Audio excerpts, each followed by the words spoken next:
note. Trigger all over.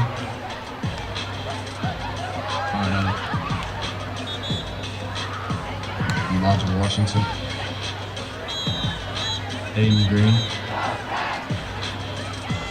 Jay Boogie Lockett.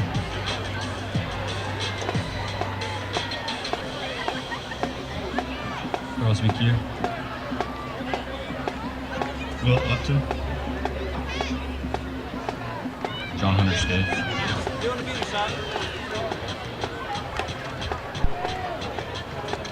Isaiah Bowman. Major James. Nathan Richardson. Tyra Ware. Houston Judson. Dawson Fenn. Cameron Black. Corey Cole. Elijah Cole. Trey Harris. Ryder Cook.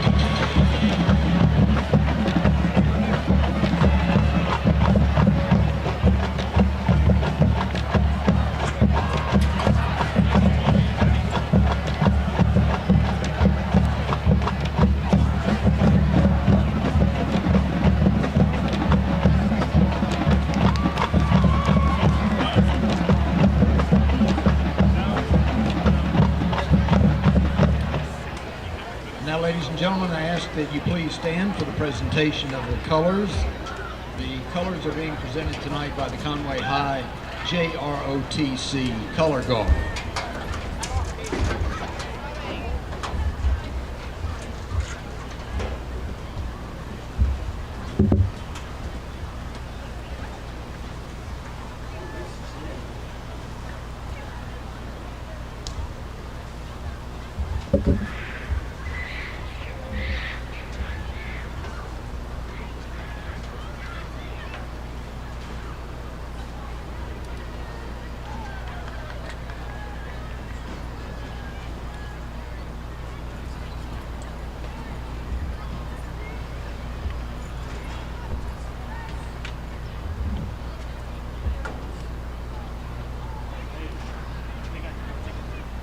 We ask that you stand for the Pledge of Allegiance, followed by a moment of silence, and then our national anthem, and remain standing until the color guard has departed the field.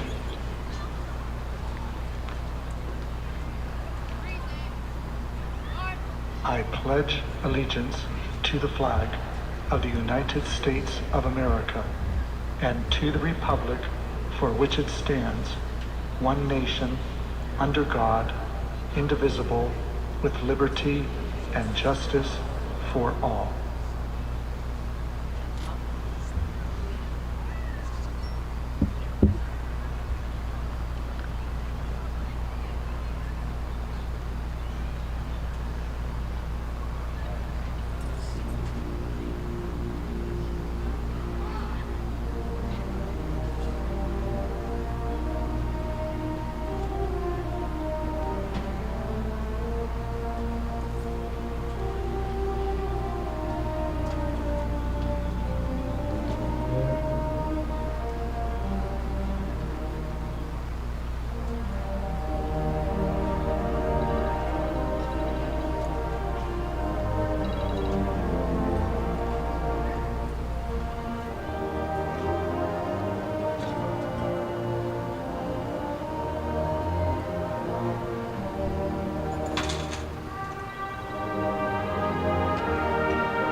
retirement of the colors.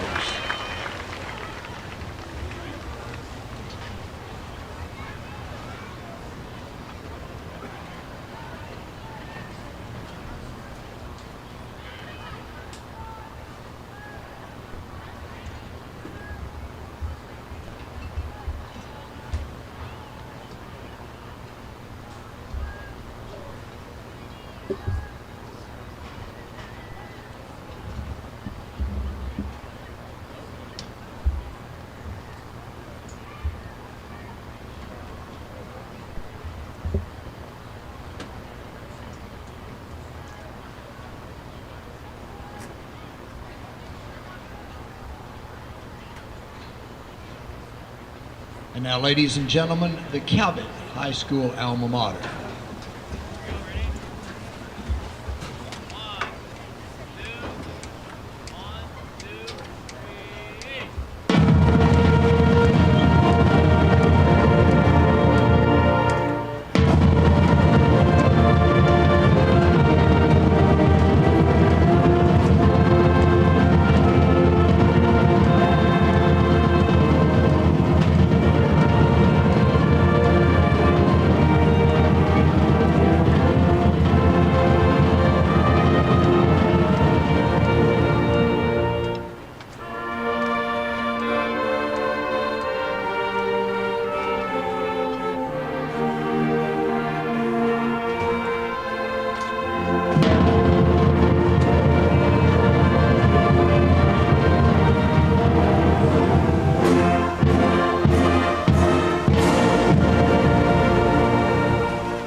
The Conway High School alma mater.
Hello and welcome to Cabot Panther football on YouTube at Cabot High School Television.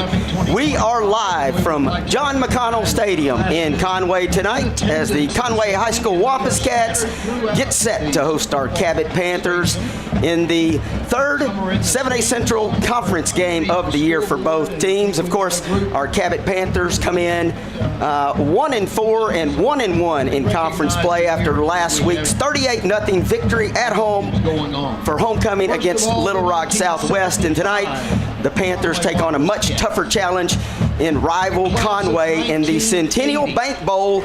Of course, the Centennial Bank Trophy will be up for grabs tonight. Again, joining you this week, I'm the broadcasting teacher at Cabot High School. My name is Mitch Lilly, and I'm going to be doing your play-by-play tonight. And just like the past few weeks, I'm joined on color commentary by Junior High South girls basketball coach. And more importantly, he's known as Mr. Stat on Friday night, Jeremy Carson. Jeremy, welcome in. Hey, thank you, Mitch, for having me tonight, and a pleasant good evening to all of our listeners as we are meeting here at John McConnell Stadium here in Conway, Arkansas. It's the Conway Wampus Cats who conference play 4-1 overall, and your Cabot Panthers, who are coming off their first win of the season last week, a shutout win at homecoming against Little Rock Southwest. It was a Southwest team that had actually put up 21 points on Conway the week before, and the defense was able to get the job done and pitch the shutout last week. The Panthers scored all 38 points in the first half. The clock ran through the second half, and your Panthers were victorious tonight. They are looking to score a huge upset as our captains are heading towards midfield. They're looking to score a huge upset against a very good Wampus Cat team. Indeed, Jeremy.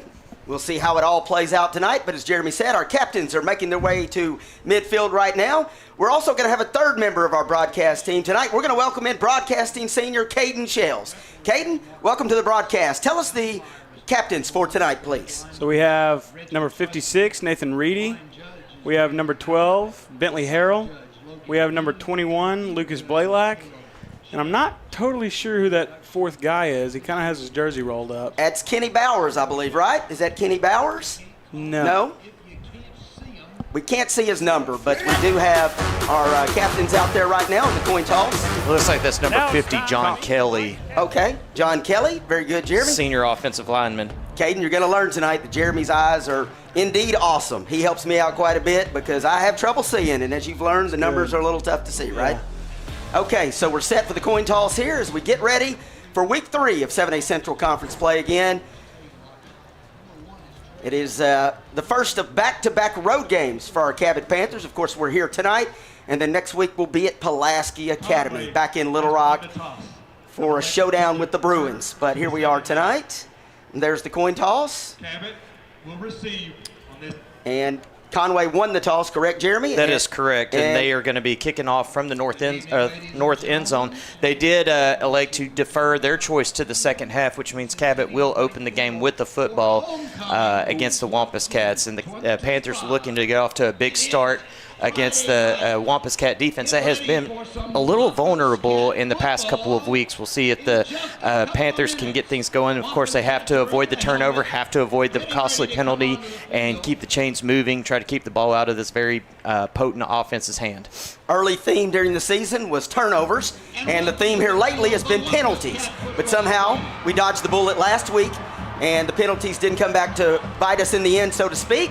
And we got the victory 38-0, and we'll see if the Panthers can string 2 together. The Wampus Cats entering the field as we speak. And our Cabot Panthers are set behind the banner bust, and they will shortly be making their way onto the field. Here come our Panthers, and we are set for football again. Cabot going to receive the opening kick tonight. And Coach Reed, I know, will probably not be upset about that. He likes to play. He doesn't mind putting his offense out there to start the game. No, you get a chance to get up on the Wampus Cats first, and if I know Coach Reed, he's already got something scripted for the first couple of plays. They had a great play scripted against Little Rock Christian, just barely missed a wide-open Aiden Tatum on if he had caught that one, he was going to go to the house on the very first play from scrimmage. So I'll be really interested to see what Coach Reed and his offensive staff have cooked up for the Wampus Cat defense. All right, I've turned the crowd mic down. We are just above the Cabot High School band who made the trip tonight. Pretty good turnout of Cabot supporters, and again, good to see our band. They're cranking right now, so I'm going to turn the crowd mic down just a touch. Also, we're trying to effort a clock tonight for you guys. I know you like to know the time. I will be diligent about giving you the down and distance as well. Caden and I both will. And Jeremy's here with our color. So we're set for a great football game tonight. We're going to have Andrew Godwin and Jalen Hart back to receive for our Cabot Panthers. Wampus Cats still huddled up. Coming out to boot it away, and we'll find out their kickers shortly.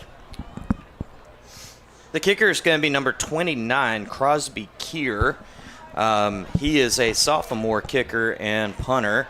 The other one listed on the on the Wampus Cat depth chart is senior Will Upton. Figured to see him at some point tonight as well. All right. So we're set to kick here. And again, we said that was Crosby Keir, right, to kick it away here. Godwin and Jalen Hart back deep. And we are set for football. There's the kick. It's away. It's over to the right side near the numbers. It's going to be Godwin, I believe. Godwin coming back near the hashes across the Centennial Bank logo. And he's tackled somewhere around near the 25. We'll see where they spot it at as our Panther offense gets set to come out. Of course, our Panthers, as always, led by senior quarterback Maddox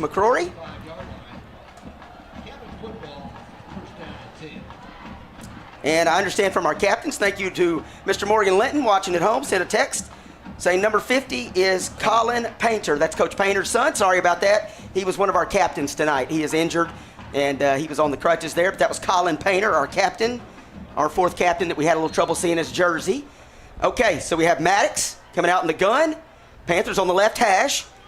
It's Cooper Powell standing beside Maddox. Maddox looking to the left side. Pass is complete to Aeneas Arnold near the sideline. And that's a good sign, Jeremy. Yeah, that is just a quick out there by Aeneas Arnold against soft coverage, able to get pick up 6 on the play up to the 31-yard line. Really, really good first down play call there, and hopefully they're going to try to suck in this Wampus Cat defense. Clock hasn't changed yet. It says 2nd and 10, ball on the 25, but we know that's not right. Here's Maddox looking right, and he is pressured and brought down in the backfield by the Wampus Cats. And that is number 45 for the Wampus Cats. That is Cam Sims bringing Maddox McCrory down on that play. So now that's going to bring up 3rd and 11. Looks like the clock is right now. Says the ball is on the 24. So here we go again. Maddox out of the gun.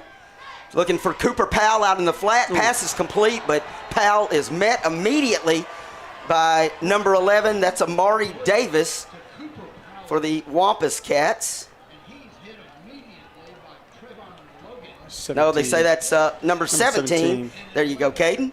Who was that making that tackle for us for the Wampus Cats? That was Trayvon Logan. Yep, Trayvon Logan there. He's a junior, and that's going to bring up a 4th and 11. Ball on the 24. And we have Lucas Blaylock into punt. Hopefully our camera is showing our punter here. Blaylock to boot it away. It's a high bounding kick. It's going to come down near the 30. Caught by Tay Lockett. Tay Lockett on the return here. Thank you, Caden. And brought down by a couple of Cabot Panthers right there. And that's where the Wampus Cats will take over here. Their first possession of the game. So nothing doing for the Panthers. Punting it away on their first drive. We'll see what the Wampus Cats do here. The Wampus Cats going to have starting at quarterback sophomore Ryder Cook. He's number 9. Starting the year out, their quarterback was Wesley Tapp. He was their highly touted quarterback, but he has been injured, and he is not starting this ball game. It is Ryder Cook. And the Wampus Cats working to the sideline there. Pushed out of bounds. Maybe a pickup of a couple there on that play. Again, I'm going to keep saying the clock, the time, down in distance and all that. 9:45 here in our first quarter play.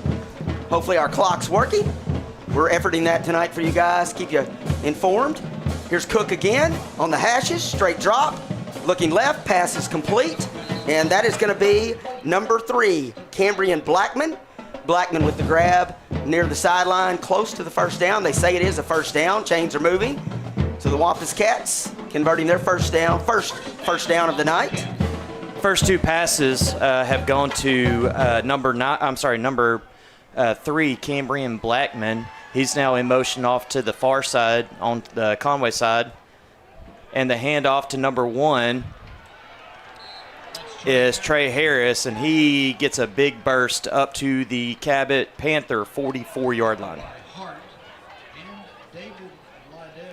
Okay. David Liddell making the stop right there. PA announcer said what? Liddell. Yeah. David Liddell. We know David Liddell. All right, Wampus Cats fighting for some tough yards right there. Out across the 40. Have about 8:49 as the clock stops here. You bring up 4th down, say the Sticks. 2nd down, there they go. They had the wrong down up. 2nd and 1 is what they call it. 8:49. Ball on the 43. I don't think that's right either, Jeremy. That's not right? It's on the 39. Okay, ball's on the 39. They're having a little, maybe some issues running the clock over there across the way in the main press box. We'll try to keep you posted. I'll try to, Caden can help me watch the spot here. We can see if we can. I'll try. Okay, we'll see if we can get the spot down. Now they go. Now they're moving it back. Oh, they've got a penalty on the play? Yeah. Okay. Flags on the play. I believe that's our first penalty of the night. Hopefully, we'll see a few of those. Unless, of course, they're against the Conway Wampus Cats, right?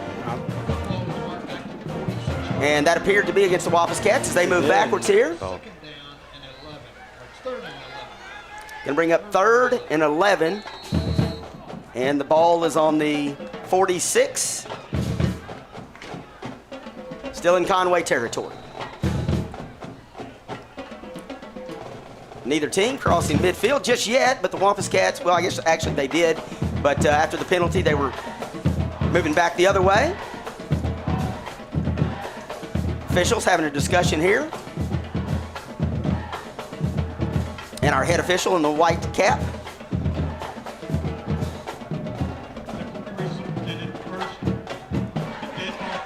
Dead ball penalty right there. The head official letting us know what happened.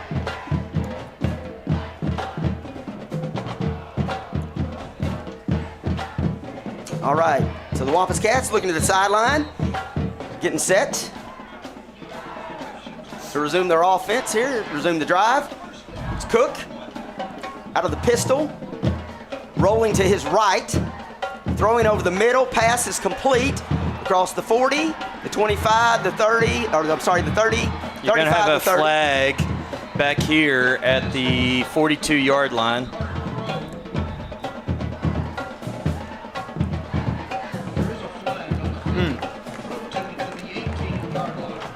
Thrown kind of in the middle of the field there, Jeremy. Be curious to see if it may be, I don't know, I don't want to speculate. But there was a little extracurricular activity going on from an offensive lineman down the field after the play was or while the play was going on. So it's not a dead ball penalty, which means that it may be an unsportsmanlike conduct going back 15 from the original spot. Okay. Thank you, Jeremy. But who knows? Could be a hold. I don't know. I just looked up and saw the hanky being thrown on the field over there. Yeah. Kind of more in the middle of the field, like I said, as opposed to being coming from behind the play. So. Dead ball. Personal foul on the offense. Illegal Okay. hands to the wrist. Referee says dead ball, personal foul against. From the run will result in a first down. Okay. Okay, so that one's going to be from the end of the run. Okay. Okay. So the Wampus Cats marching on down now thanks to the nice run there and then the penalty to follow. And they'll start 1st and 10 right there. They call it the 33. So the ball will be placed on the 33-yard line. First down and 10. Cook moving this offense down. Despite some early laundry on the field, going both ways against each team here. Here's Cook. Back directly behind him, another back set to his right. He hands that off, goes up the middle. That is number 1, Trey Harris. Trey Harris, another one of the key offensive stars for this Conway Wampus Cat team. Of course, number 3, their big receiver, Cambrian Blackman, also one to watch tonight.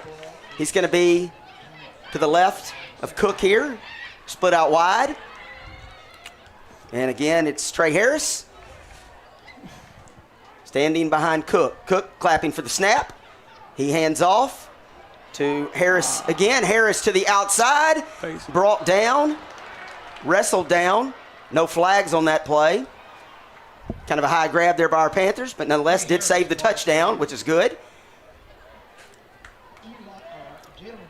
Again, Harris with a nice run. He's looking every bit as advertised thus far. Harris just kind of went off the left tackle there, had some open space, and showing off his speed, and he's got an incredible amount of size, too, against an undersized Cabot secondary. Here we are, 1st and 6 from the 6, 1st and goal. Little shift in the backfield there. And this is Cook handing off to number 24. That is Carter Crow, and he is in for the first score of the night. Reaching the paint from 6 yards out. Again, Carter Crow, senior for the Conway Wampus Cats. And just like that, the Wampus Cats taking their first drive, going down scoring 6 here, looking to add the extra point. This is their number 37 on to kick. Will Upton. Upton's kick is up and through the uprights, good. And with that, the Conway Wampus Cats jump out to a 7-0 lead on our Cabot Panthers, but still a lot of football left to play.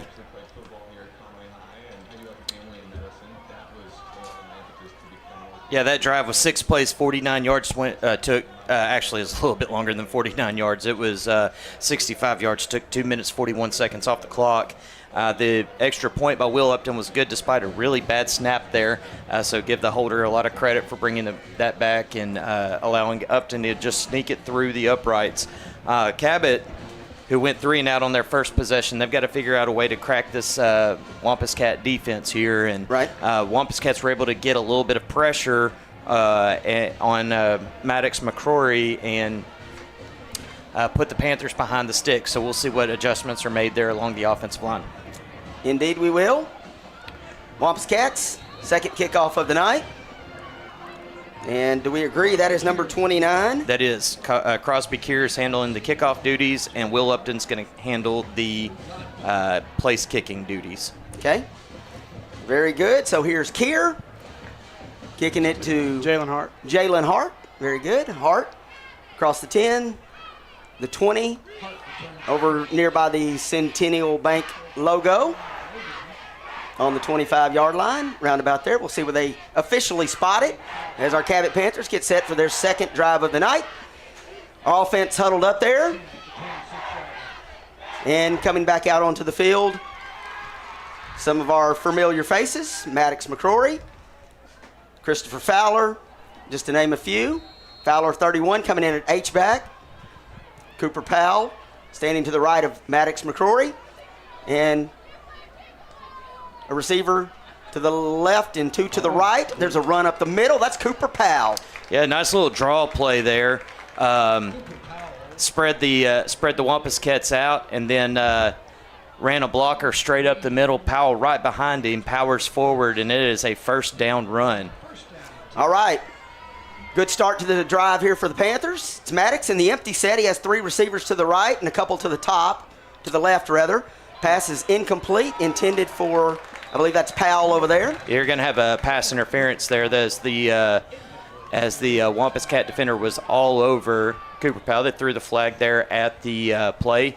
I don't think that this is necessarily going to be a spot foul like it is. It may be. I'm not exactly sure on the pass interference rules in high school football. I know in the pros it is a spot foul, and in college it's a spot foul. Anything less than 15 yards, over 15 yards, it is 15. So we're about to find out here. Okay. Pass interference on the defense. Going to be pass interference. For the previous spot will result in a first down. It is a first down, 15 yards. Pass interference on the defense there, and the Panthers have crossed into Conway Wampus Cat territory by a yard. Going to spot the ball on the 49. It's Maddox out of the gun. Little shuffle pass to Cooper Powell. Cooper's got some room to run to the outside there and down near the 40, close to the sticks.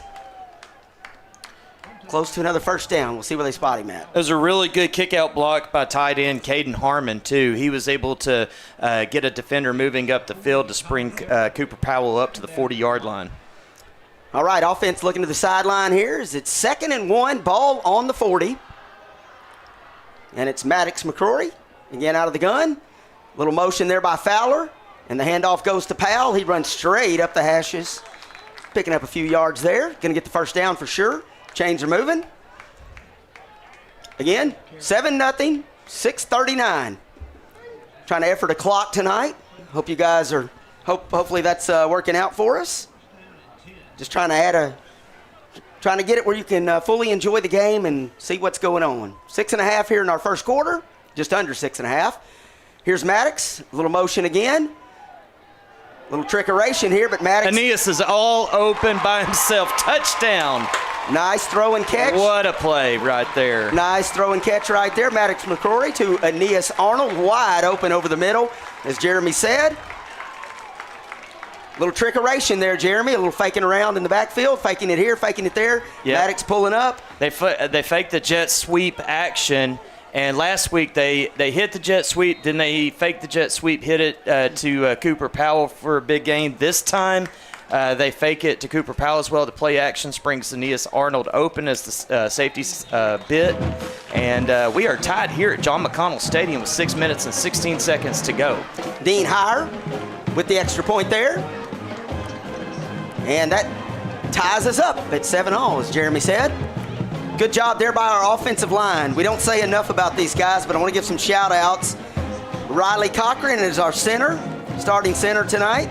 Starting at guard, we have Jacob Smith and one of my broadcasting students in sixth period, the big man, Preston Collins at the other guard.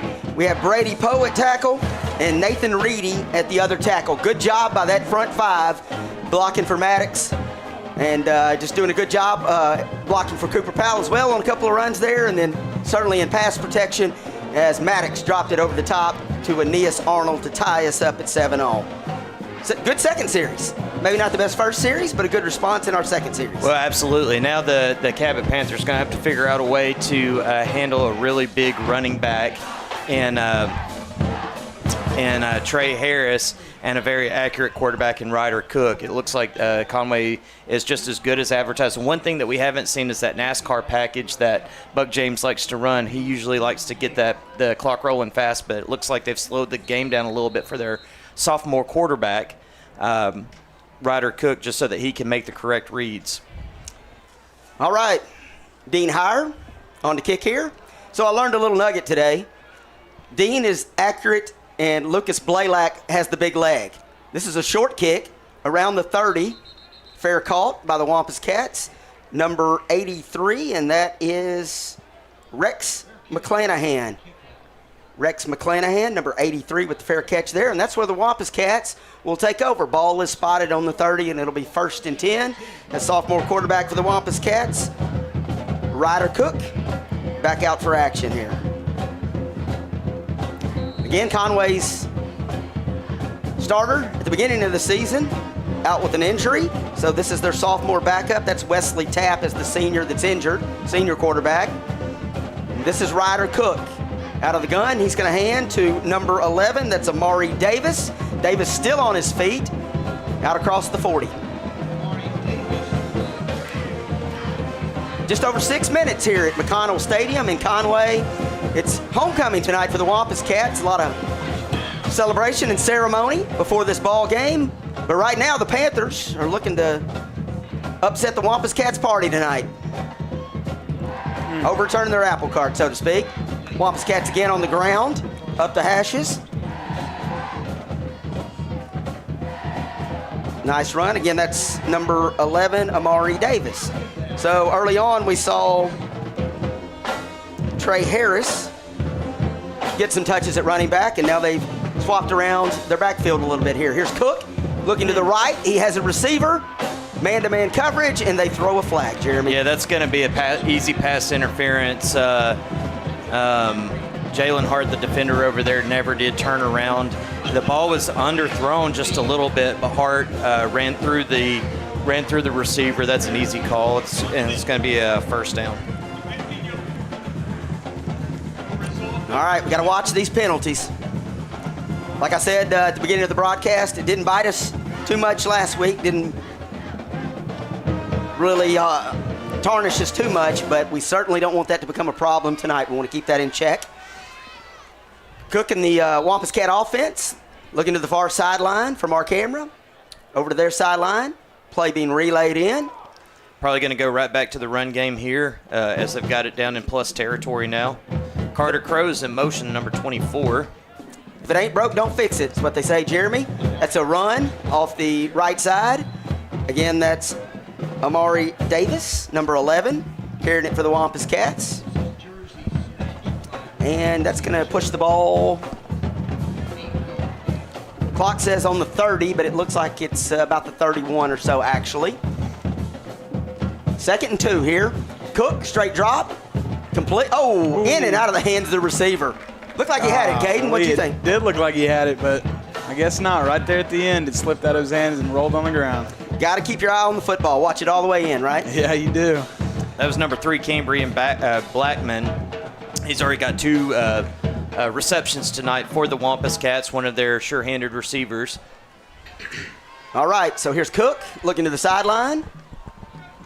Got a back standing directly behind him. Couple of receivers to the right and one to the left, and it's a handoff up the middle. Good defense there. Nice little slant action by the defensive tackle, and that's going to bring up a 4th down. Go ahead. Excuse Trying me. to see who that was that came over or slid over from his defensive tackle position. That was number 93. That is Joey Bartlett.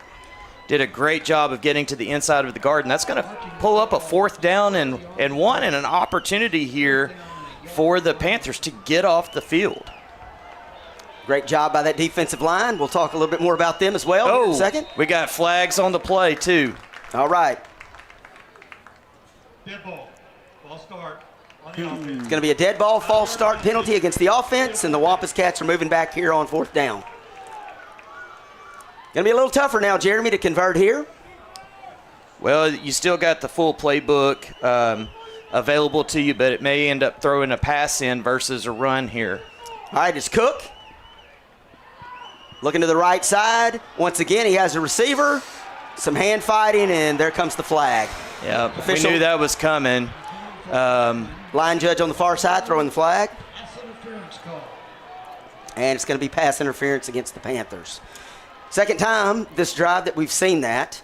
Well, it looks like anytime the Wampus Cats want to go downfield, they've got an opportunity to draw that penalty. They've done it now a couple of times on this drive, and that puts it on the 20-yard line. And I don't know that he would have caught that in bounds if we had just defended that pass. They keep targeting that right side when they go deep here, Jeremy. Kind of interesting. Well, that's the side over there where Conway coaching staff is, and they can bark at the official. There is the Wampus Cats trying to run it, but nothing doing. A big tackle in the backfield. Let's see if we can spot that, who that was. That was Joey Bartlett. Okay. Joey Bartlett along that defensive line, already making a couple of plays tonight. He's joined on the defensive line by number 94, Asher Laws, number 95, Grant Zimmerman, and number 88, I believe, Braxton Bailey. So those are our 4 down linemen. Shout out to those guys playing tough here early. Pass out to the right. It is complete for pickup of a few yards there. You're going to say that's inside the 20. Scoreboard says, PA announcer says inside. There we go. They moved it to the 19. So it is 3rd and 9 on the 19 for the Wampus Cats here. Wampus Cats are going to go 5 wide here. You do have a mobile quarterback, so Ryder Cook, he can run up the middle on a quarterback draw if they don't have anybody watching. And there it is right there. Good call, Jeremy. Out of the empty set. Cook going to keep it himself and plow ahead for a few right there. But that is going to bring up 4th down here.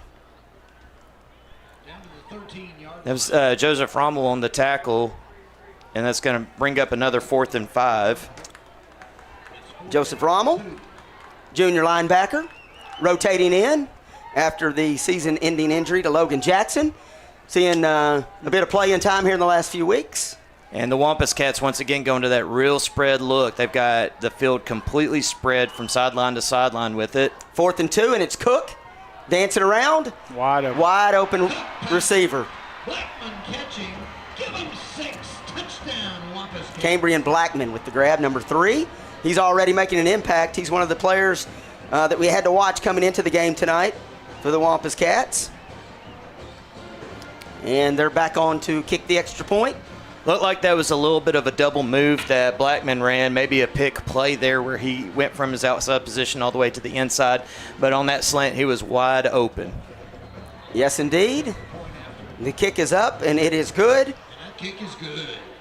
And just like that, the Wampus Cats taking the lead back, up by a score, 14-7, with about, well, exactly 3 minutes and 14 seconds here in our first quarter of play.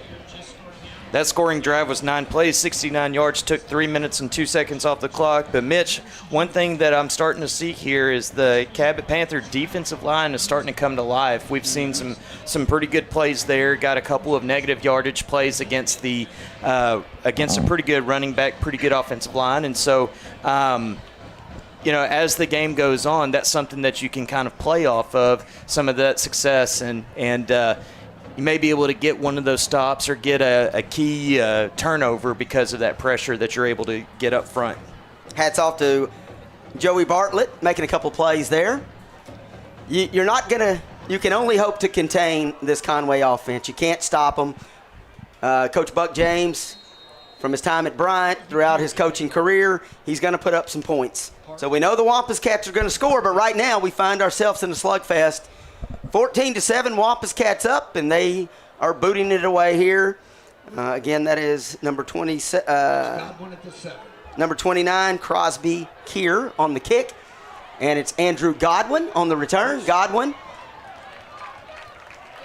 maybe near the 35. We'll see. Big bundle, big wad of players there as the play is blown dead. We'll see where they officially spot the ball at. Going to be on the 24. Ball on the 24, 1st and 10, and our offense is back on the field. Again, our offensive line doing a great job on that last series. We'll see if they can provide some protection and open some holes here. That's number 12 in motion, Bentley Harrell. It's Maddox looking over the middle. And it is intercepted. Pass is intercepted. That is number 8, Donovan Day. Or maybe that's Kyan Allen. They have two number 8s. Donovan Day is their junior wide receiver, but that was Kyan Allen, the number 8 on defense, intercepting Maddox's pass. And here we are once again. We've seen some penalties, and now we have a turnover. Putting our defense back on the field. Need a big response from the defense right here. Well, McCrory tried to go up top and lost that young man's name. The defensive back he undercut the route, went up, made the catch, and the rest was history. That was Kyan Allen on the interception. And that is number 24 with the carry for the Wampus Cats. That is Carter Crow. It's going to bring up 2nd down. Wampus Cats picking up a few yards on that. They spot the ball on the 48 here with 2:44 in our first quarter of play. 2nd and 7, they say. Out of the gun, rolling to his right is Ryder. Pass is complete. Just shy of the 30-yard line.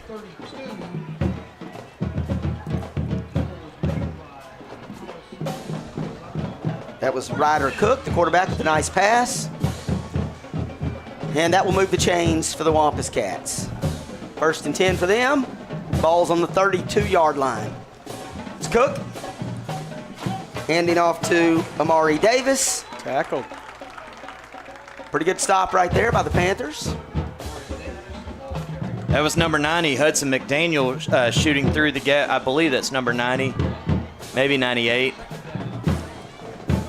Going to be a loss of 3 on the play. Going to bring up 2nd and 13. Ball now on the 35-yard line. Here's Cook.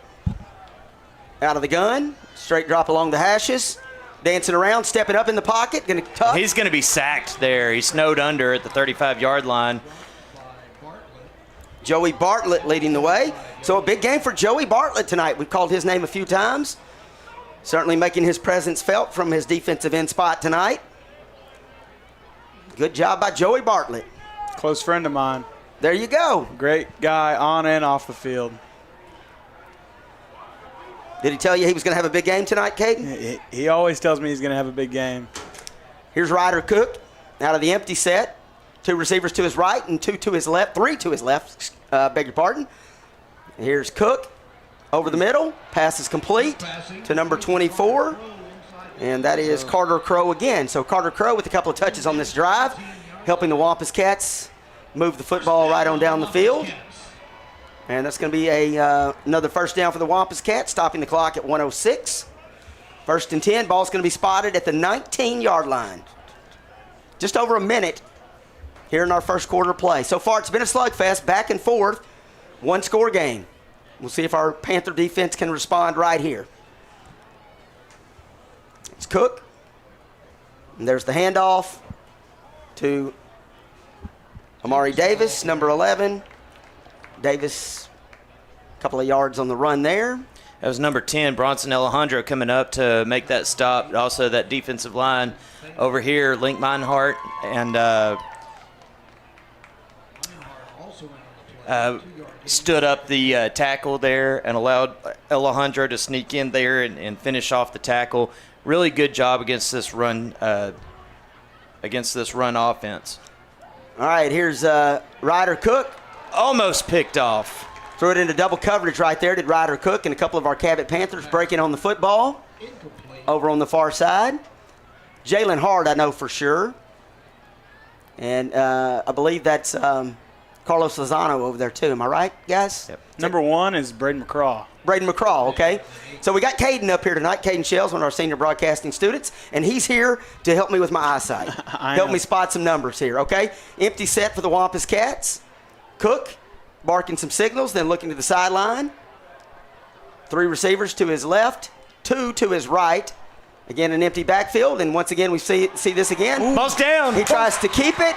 That is a fumble. That is scooped up by Looks like David Liddell. number 13, David Liddell. Great job by our senior linebacker, David Liddell.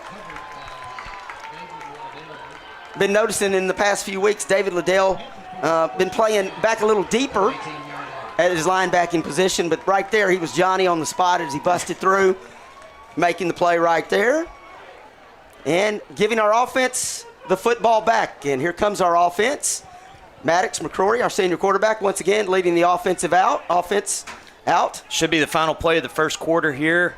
5 seconds left. It's Maddox with Cooper Powell to his right, and we're going to hand off to Cooper Powell. Cooper Powell going left. Keeps his feet moving, picks up a few yards. And that will bring our first quarter to a close. Here at McConnell Stadium in Conway, the Wampus Cats up on our Cabot Panthers by just one score. After one quarter, 14-7 your score. As we continue 7A Central Conference play, week 3 of conference action here tonight. And we're going to switch ends as our Panthers look to respond after a big hit and fumble recovery by David Liddell. Did David Liddell tell you, Caden, this week that he was going to get a fumble recovery? No, he did not, but I guess it's a surprise. Yep. Maybe he knew it. He just didn't want to tell me. Great effort by our defense so far. Joey Bartlett making some plays from his defensive end position, and David Liddell always leading our defense since, of course, the departure of Logan Jackson, who suffered a season-ending injury. He was kind of the anchor of our defense, right, Caden? Yes. Very much so, and it was definitely troubling to see him go, but some of these younger players have stepped up in the last few weeks and helped out with that. Joseph Rommel, one of those guys, and David Liddell always there for us. So here we go. We're set to begin the second quarter of play. It's going to be 2nd and 6 for our Panthers. Ball spotted on the 23-yard line. It's Maddox. He's got 2 receivers to each side, and Cooper Powell standing to his right. He's going to delayed handoff to Cooper Powell. Powell going up the hashes and brought down, I don't know, maybe 23 or so. So was it no gain? Was the ball on the 23? And we got The ball was. It's going to be no gain on that one. The little delayed handoff gave the Wampus Cats defense a chance to catch up and swallow up Cooper Powell right on that play. Brings a 3rd and 6, 3rd and long 6, maybe a 3rd and 7 here. Maddox clapping for the snap. Feeling a little pressure, throwing it out to his left, in and out of the hands of Aeneas Arnold near the sideline. Arnold, of course, made the great grab for the touchdown earlier in the game, but just in and out of his hands, he couldn't secure the football right there, and that is going to bring up 4th and 6, and it looks like our punt team is coming on. Lucas Blaylock leading the charge as he will boot it away for the Panthers Aeneas Arnold had a great double move there, faked the post, and then came back to that out route. And it was a pretty accurate throw, man. Just couldn't haul it in. But that was a great play, great route design there by wide receiver coach Justin Wiley. All right, here's Blaylock. More of a line drive. Usually he kicks the high booming kick. It's the return man out across the 50. Tay Lockett. In the 40, that's Tay Lockett. Thank you, Caden. Tay Lockett is the highly touted senior defensive back. He also does punt return duties. And the Razorbacks are certainly interested in Tay Lockett. I believe he has committed to the Razorbacks. So he is their fantastic safety, and he also is going to be handling the punt return duties tonight. And for the Wampus Cats, it's sophomore quarterback Ryder Cook, who is coming in, still replacing the injured Wesley Tapp, the senior quarterback that was hurt against Bentonville earlier in non-conference play. And Ryder Cook has been taking over the duties ever since.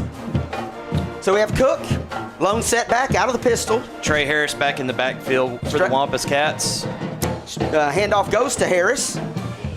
Harris goes left, meets a swarm of Panthers. He's still on his feet and finally wrestled to the ground as he crosses the 25-yard line. Again, trying to effort a clock for you guys tonight. Hopefully that's still working out. We got 11:03 here in our second quarter play, 1st and 10. Ball's going to be spotted on the 24-yard line. And here are the Wampus Cats. Direct snap and run up the middle. I saw that right, didn't I? Direct snap to the back. Looks like it. Probably their Swiss Army knife, number 24, Carter Crow. He's been playing all over the place tonight. Took the direct snap and up the middle. Yeah. I looked down for a second and missed that one. Cook looking to the sideline, getting the offense set. Got a pair of receivers to his left. Solo receiver split out wide to his right, and that's Harris, number 1, taking the handoff across the 15 there. And that's going to be close to the first down. We'll see if they move the chains. They are moving the chains. It's going to be no, they're not. Yes, they are. Yes, they are. To the 14-yard line. Again, kind of hard for us to see that far sideline, especially when all the players are out there. Little tough to see. And the further they get away from us, the harder, more challenging it becomes, I should say. We're sitting here at the midfield, visitor press box at McConnell Stadium. Here's Ryder Cook. Cook going to hand off to Harris. He stood up behind the line of scrimmage this time. That was David Liddell coming up, blitzing from that linebacker position. And, he's going to take him back for about a 3-yard loss there. Yep. David Liddell once again making an impact. Of course, recovering the fumble earlier on the Wampus Cats' previous drive. We got a Cabot alumni, Mr. Bree Conyers. Bree Conyers is the chief photographer at THV11. He and I used to work together. He joined us in the booth to say hi for a second. Shout out to Bree Conyers, Cabot graduate from 2006. Here are the Wampus Cats while I'm reminiscing with my longtime work buddy. And the Wampus Cats driving it down inside the 5-yard line right there.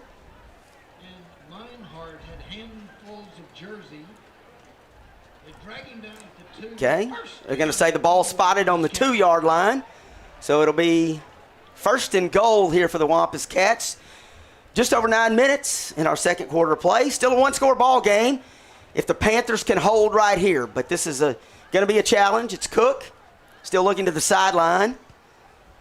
Finally ready to, well, he's going to make a little change there, maybe a little audible to his offensive line. Got a timeout. And we're going to take a timeout. I believe it's the it's going to be the Conway Wampus Cats taking their first timeout of the first half.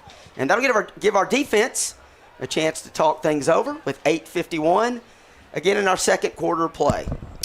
Yeah, it's going to be really key down here. One of the things Wampus Cats have done is they've really attacked the left side of that offensive line, our defensive right. And so look for the last time that we had the ball, or that they ran it there,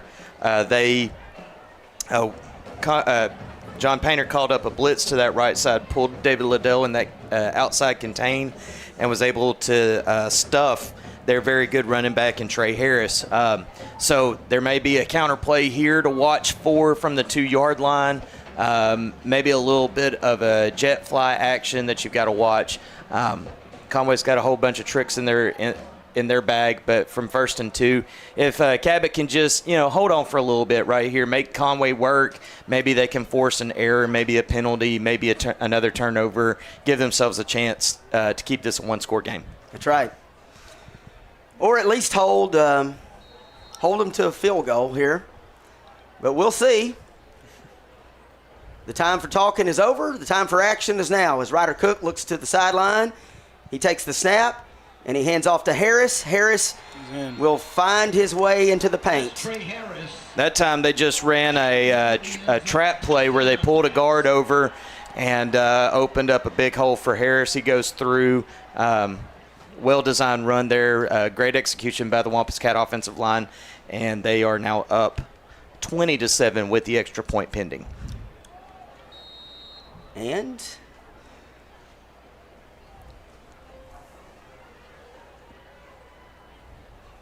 we agree that is Crosby Keir, right? No, Will Upton with the extra point. Will Upton, number 37. Thank you, Jeremy. And he tacks on the extra point to make it 21-7. Conway with 8:46 in our second quarter of play. So both teams with 1 turnover there, but the Cabot one was costly. The Wampus Cats coughed up the football on a fumble by Ryder Cook, but the Panthers tried to go downfield, ended up with an interception, and that created the turnover there. Created the score off the turnover. So 21-7 here. We're about almost midway through the second quarter. Panthers get the football. They have an opportunity here to cut it to 1-score lead, and we'll just see what happens. The Panthers had great success running the football on their first touchdown drive, and we'll see if we get another steady dose of Cooper Powell. Crosby Keir to kick for the Wampus Cats. We have Andrew Godwin and Jalen Hart back deep. It's Godwin on the right hash and Jalen Hart on the left, and they're going to kick it to Jalen Hart. He's going to take it around the 5, and he's out across the 20. He's got some running room here, folks. He's across the 40. He's gone. There he goes. Midfield. Oh, two's good. Let's see. Number 2, one man to beat. And Jalen Hart, what a magnificent return right there by number 4, Jalen Hart, That our was not senior kick returner right there. It was not the first time he'd done that this season. Up to the 6-yard line. An 88-yard return. Gavin Perry ran him down. May have gotten away with a little bit of a horse collar. He did grab at those shoulder pads, but nevertheless, great return. Puts the Panthers in prime position here to make this a 1-score game.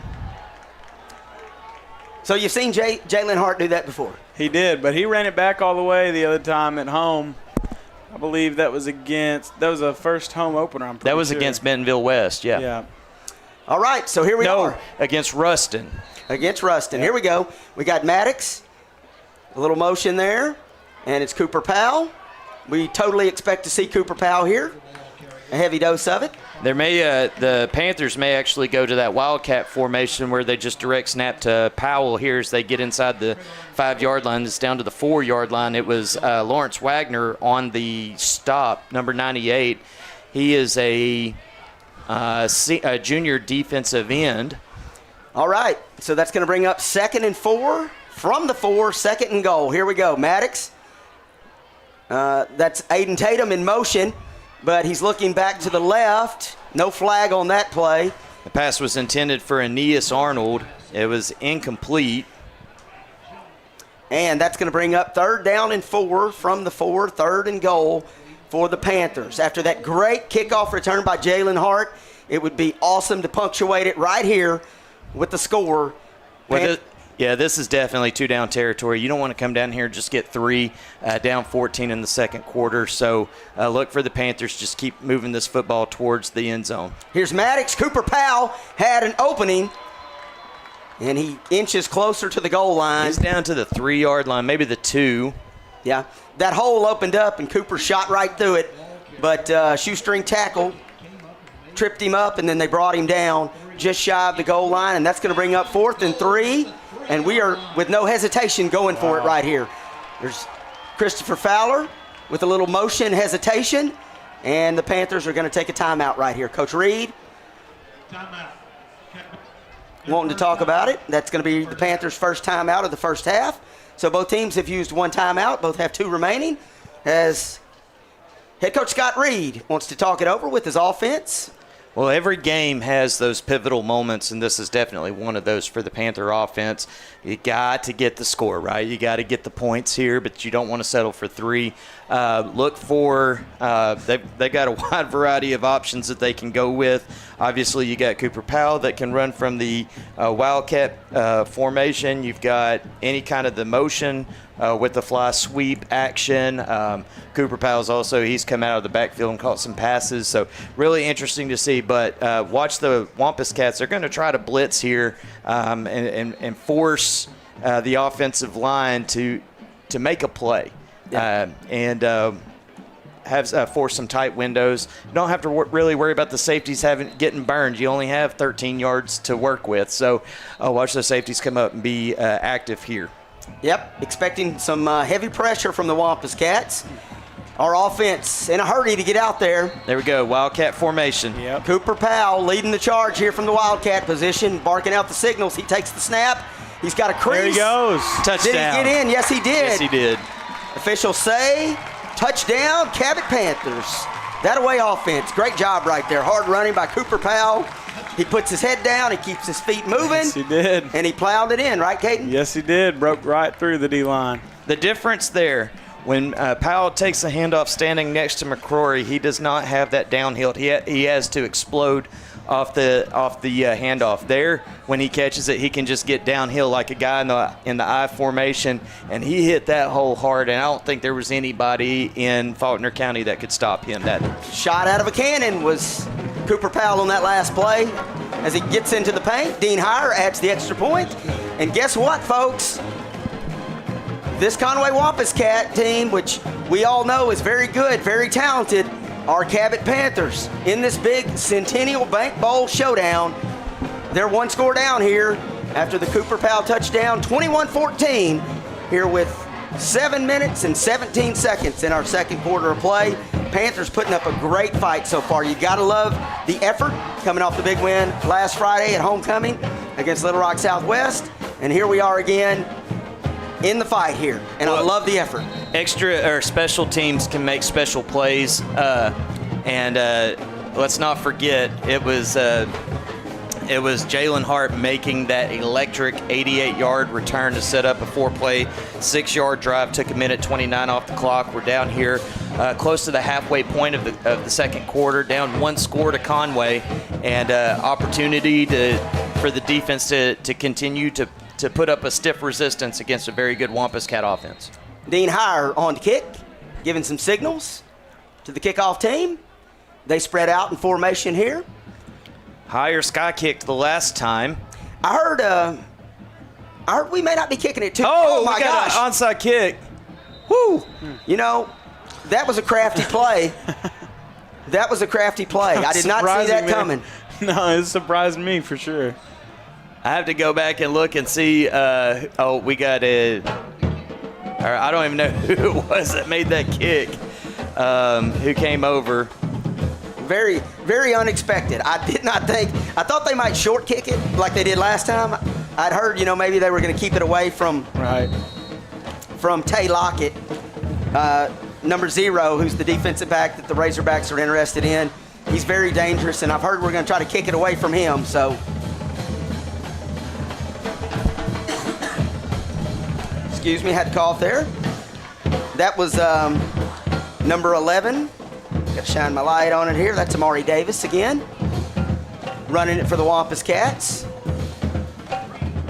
Going to pick up about 4 yards right there to bring up 2nd and 6. They spot the ball in the 43.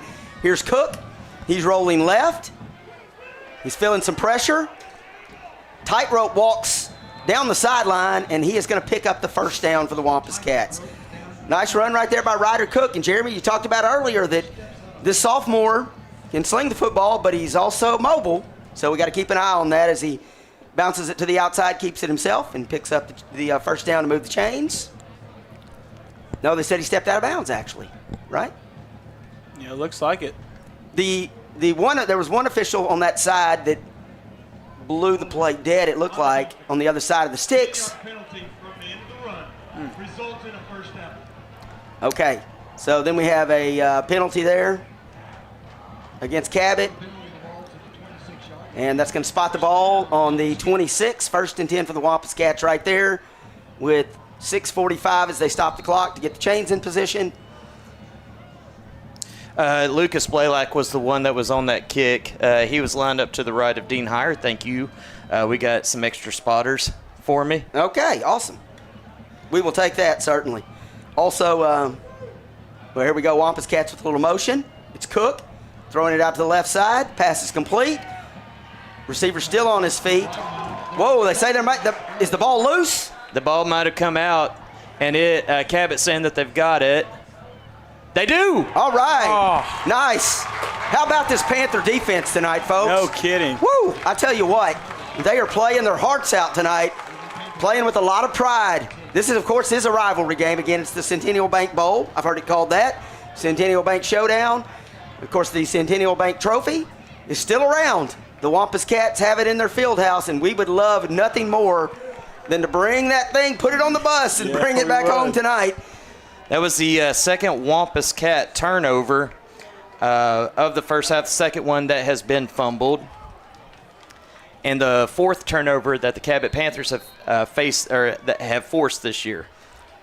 All right, so here's Maddox McCrory. He has Cooper Powell to his right. Twin receivers to both sides. And that's Powell out near the 20 or so. Yes, that's exactly where they spotted on the 20. 7-yard gain, going to bring up 2nd and 3 from the 20 with 6 minutes here in our second quarter of play from McConnell Stadium in Conway, Arkansas. Wampus Cats and our Cabot Panthers. Here's Maddox. Going to hand off to Cooper Powell. Cooper bounces it outside. He's still on his feet. Brought down about the 24 or so. About a 4-yard pickup. And that is going to move the chains. Nice first down run there by Cooper Powell. So our Panther offense keeping the drive alive right there. You got Maddox, McCrory, our quarterback out there looking to the sideline as Coach Reed relays the play in. Aeneas Arnold and Aiden Tatum split out right here. Christopher Fowler in the H-back position. He goes in motion. They hand it to Powell. He tries to follow Fowler.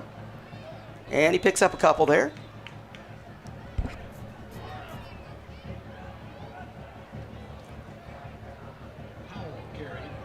Cooper Powell never lets us down. Pound for pound, he's the toughest dude around. And he'll prove it to you every Friday night. He puts his head down, he runs hard, keeps his leg drive going, and he is not afraid of contact. We had a flag on that play. I was wondering why the clock was stopped. Our head official makes his way over to the press box side. It's offsides on the defense, Jeremy. So there we go. That'll bring up a first down. No, that's not going to be a first down, but that play's not going to count. So on the clock, they spot. PA announcer said first down, and they spotted it. They say first. Well, they say the ball's on the 5 as well, which we know it's not. We know it's not on the 5-yard line. There we go, 29. Okay. Maybe 1st and 5. Yeah, it was 1st and 5. Okay. Here's Powell. Nice stiff arm. There we go, Cooper Powell, and we've got a flag thrown on that. Well behind the run by Cooper Powell. It was thrown back behind the advance that he made on the run there. So we'll see what they call here. That run was up to the 41-yard line. Yes. It's a 12-yard run, but we do have a flag out behind the play, usually somewhere in the area of holding, and it is going to go against the Panthers from the 36-yard line. Yep. 10 yards from the spot of the 5. Moving it back 10 yards here, Jeremy.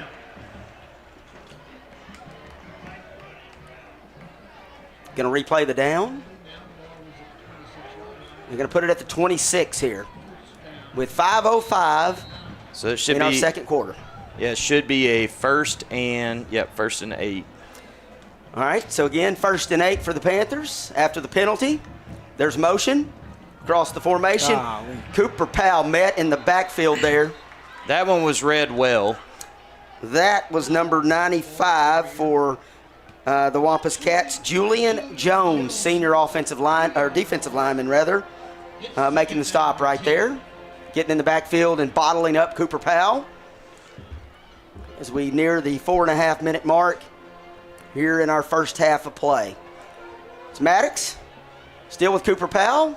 Bentley Harrell in motion across the formation, left to right. Maddox throwing it out in the flat to Cooper Powell. Powell with the grab, easy for me to say. And he's rode out of bounds on the far sideline from us, from our camera angle. And we'll let them set the clock here. They're going to call it 3rd down and 7 with the ball on the 27. Big 3rd down play here for this offense with 4 minutes and 13 seconds left to go in the half. Got a gift. Do not want to give this ball back to the Wampus Cats. All right, possession down here for our Panthers. Maddox surveying, throwing it out to the right, but it is out of bounds and incomplete, intended for Aiden Tatum. We know Maddox loves to look for Aiden Tatum, big tall receiver with reach. He's not afraid to go up and high point the football, but that one was thrown a little wide, just a bit outside. Just a bit outside, right? It was just a little bit. He had some big-time juice on that thrown where only Aiden Tatum could have caught that away from the defender, just ran out of real estate. So we got a punt here. It's Lucas Blaylock. He booms it. And ball is caught south of the 40, across the 45, across midfield. And that is going to be 0 Tay Lockett on the return there. And the Wampus Cats are going to start this drive inside of Cabot Panther territory. No flags on the play. It's 1st and 10. Ball going to be spotted on the 43 for the Wampus Cats. 21-14. Certainly proud of our Panthers' effort tonight. Defense has come up with some big plays, forcing a few turnovers, and our offense has found the end zone a couple of times. And we are in this football game. Quite the slugfest. We got big Trey Harris back in there at tailback. And the give goes to Harris. He goes left side. Now he's outside, down the hashes, rather, to the outside of the hashes. And brought down near the 20 or so, maybe across the 25 and maybe the 24 or so, 23. And the Wampus Cats moving the chains there. New set of downs for Conway.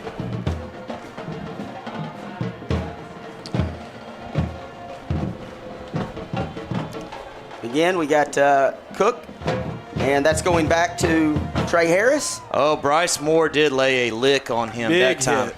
Big hit by Bryce Moore.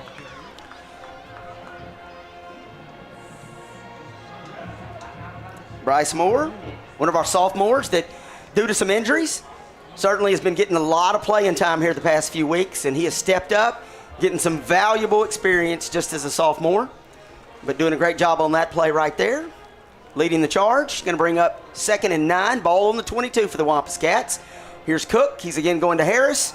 Harris has some running room, and he's brought down at about the 12, they're going to say. And that's going to be another 1st down for the Wampus Cats. They continue to move the chains on this drive. We need a stop right here for our Cabot Panthers. This defense, again, you got to tip your hat to them. They are playing outstanding tonight, forcing turnovers, getting in the backfield. And this is a good spot for one more. If we can get it right here, got to make a sure tackle, and we do. I think that was Bronson Elizondo making the tackle. I believe that's number 10, Bronson Elizondo. Sure tackle right there to keep the Wampus Cats out of the end zone. Ball's going to be spotted on the 5, and it's going to be 2nd and 3. So the Wampus Cats do have an opportunity to pick up a first down. And the handoff goes to Amari Davis. Davis goes left side. He stood up. And he stood up. Are we going to say forward progress here? They do. They let the pile keep pushing, Jeremy. Instead of saying he's down there, they let the pile keep pushing. Don't know if I said that right. I said forward progress. But anyways, I thought they were going to blow the play dead right there is what I'm trying to say. But they did not. They let it keep going. Link Meinhardt was in there, wrapped him up, but was unable to get number 11, Amari Davis, down to the ground. And then the Conway Wampus Cat offensive line just kind of came in and gave him the assist over the goal line. Kept on pushing him in. All that extra points blocked. That's an interesting turn right there as our Panther special teams unit. Kickoff block team showing some hands right there. Looked like the snap was good. Looked like the hole was good, but certainly somebody got their mid up there, right? Got their paw up. It looked like that was number 90, Hudson McDaniel, that did that when he came up the middle. We've seen some low line drive kicks on those extra point. He was able to come up, get his big paw up, and in a game such as this, that could play a role later on as we get closer to the end of this thing. All right, so now that after the blocked extra point, that sets our score at 27-14. And Time for the offense to answer. Maybe another good special teams play here. All right. Jalen Hart, electric on the last kickoff. What was it, 88 yards on that last kickoff? 88 yards on that last kickoff. He and Andrew Godwin, both back deep for the Panthers on the return team. Crosby Keir to kick. And we have said that Will Upton is their extra point man. He's had his extra point blocked on that last attempt. That was Will Upton, the kicker for Conway. And here's Keir kicking it to the right side, and this is going to be Godwin. Godwin's going to have his shot at it here. He's across the 20 and brought down maybe the 23 or so. We'll see. 23, 24. Hard to see because there was a bunch of players right there. Our offense huddling up here with 2 minutes and 1 second left in our first half of play. Going to call it the 24, and our Panthers will take over 1st and 10 on the 24. Panthers have 2 timeouts remaining. That is key to good point to make there, Jeremy. See if we can execute a 2-minute drill and go a little less than 80 yards here for 6. It's Maddox, straight drop along the hash. Evades on his feet. Get out of bounds, Maddox. There you go. Got to keep Maddox healthy.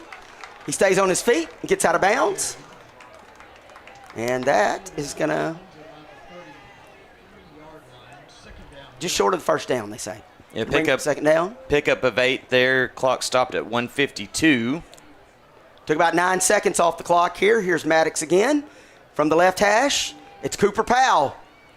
Looked like he had a step, but then he's met by a group of Wampus Cat defenders there, brought down, but he's going to pick up the first. Yep, there we go. They're moving the chain. He's going to pick up the first down. My eyes told me he had it, but I always wait for him to move the sticks just to make sure. All right, so they're going to call it the 36 here. Christopher Fowler in at H-back. Here's Maddox McCrory. Snapping for the, clapping for the snap. Oh, man. Looking up the seam there for Aeneas Arnold, but incomplete. Aeneas Arnold with another target. Aeneas, of course, scored the first touchdown on a pass from Cooper Powell over the middle to get the Panthers on the board for their first touchdown of the night. But since then, Aeneas, they've had trouble getting Aeneas the football. Good coverage there on the play, and it looked like Maddox had to throw around the paw of a big defensive lineman there. Just wasn't able to get the right angle to get the completion. All right, so there's motion by Cannon Moore. This is Maddox. It is complete to Bentley Harrell. Harrell makes the grab for a few yards. Just a gain of 2. Gain of 2 yards. We're going to bring up 3rd down, and Conway will take a timeout at this point. Their second of the first half. give our offense a chance to talk it over. Coach Reed digging into the playbook here, offering some words of wisdom to this offense as we have under a minute and a half, 1:24 to be exact, left in our second quarter of play. So far, a back and forth battle. We're in it, Jeremy. We're in it. Absolutely. Buck James thinking that if the Wampus Cats can get a stop, especially if it's an incomplete pass with the clock stopped, he's got one timeout remaining, an electric punt returner, and should have what's probably going to be a little bit of a short field. They can run that NASCAR package out and at least get 3 more on the board. It's really important that Cabot picks up the first down. If they do, it will have been a gift from Buck James and that Wampus Cat staff, because the clock stopped and you didn't have to burn one of your 2 remaining timeouts there on a very short pass completion. I guess he just wants to make sure that his coverage is right, make sure we don't Coach James wanting to talk it over, make sure his coverage is good so we don't drop one over the top on him, because I do believe we're going to take a shot here. This may be it right here. Maddox, bounced off the turf right around midfield again. Aeneas Arnold was the target, but it bounced off the turf. You got a flag on the play.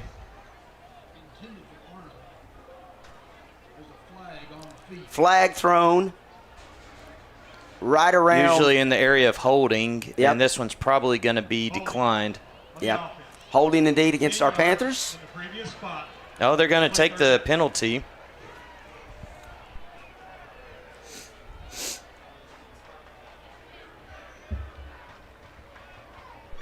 And Correction. Penalty will be declined. That's what I thought. Okay. I didn't understand why you would take that penalty there on 3rd down if you just force a 4th and 8, get the ball back. yeah. Okay, so our punt team comes on. Lucas Blaylock. On to boot it away here with a minute 18. So a holding penalty comes up costly there. Or they declined it, actually, so brings up 4th down in a punting situation for our Panthers. Got a little delay here in the action. To 1 minute, 18 seconds. Okay, it's a clock issue. The clock right now says 1:06. It was 118. They want to move it back to that, don't they? The officials are correct there. All right, so again, we'll try this with Lucas Blaylock back to punt. And awaiting the snap. There's the snap. It's a bit high. Lucas has to go up to get it, but he does. Great extension and a pretty good kick south of the 30-yard line. Return man looked like he was a little loose with the football, but he manages to hold on to it and brought down by a couple of Panthers. Ian Frazier, senior defensive back, number 23, kind of leading the way there on the for the kickoff team, or for the punt team rather. Excuse me.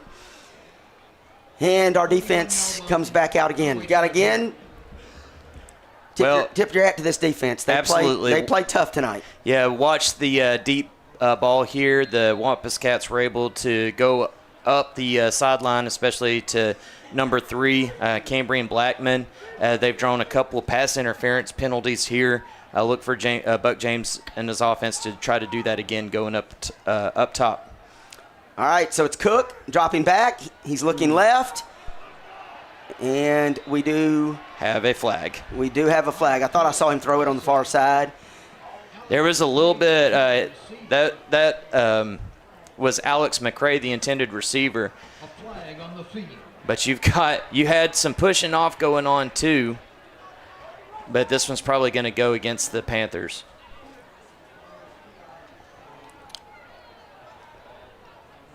All right, awaiting the call here. The officials talking it over near the Conway offense there. Yeah, great effort thus far by the Panthers. They are in this fight. Of course, it is a big-time rivalry game. A lot of local media here from Little Rock tonight because this is a big game. Here's the call. Pass interference on the defense. Yep, they're going to call pass interference on the defense. It's going to be 15-yard penalty from the previous spot. And the officials walking that off. Chain gang, moving the chain. Ball's going to be on the 44. And the Wampus Cats have 1st and 10. Just under a minute. You got Cambrian Blackman's now going over to that Conway side and look for them to just try to go lift it up top again. Twins to the top, twins to the bottom of the formation.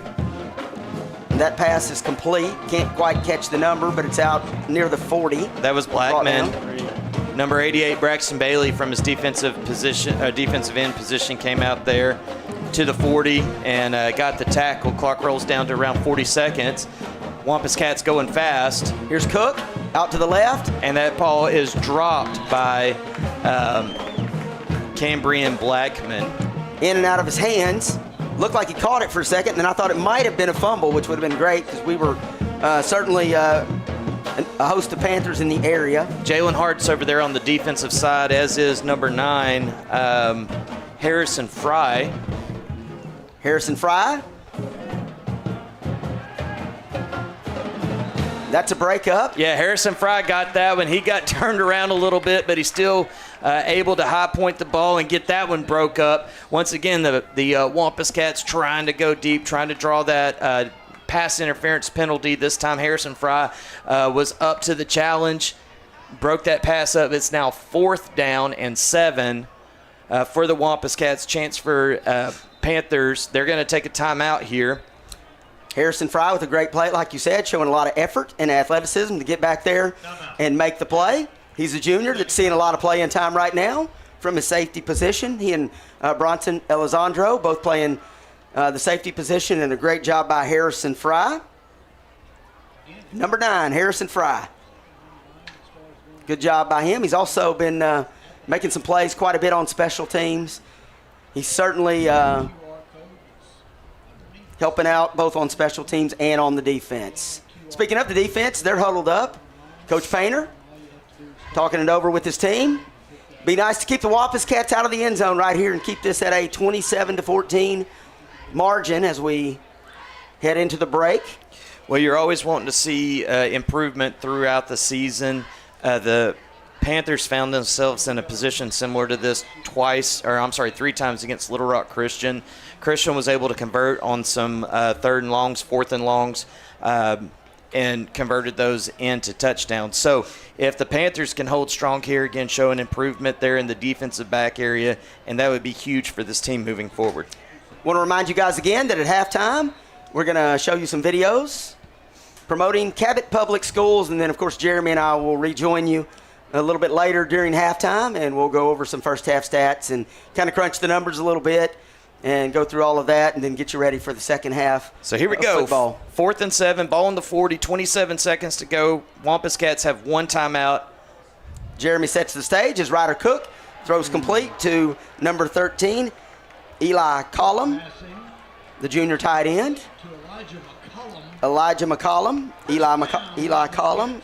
It says Collum, but it sounded like the PA announcer said McCollum. Nonetheless, here's Ryder Cook.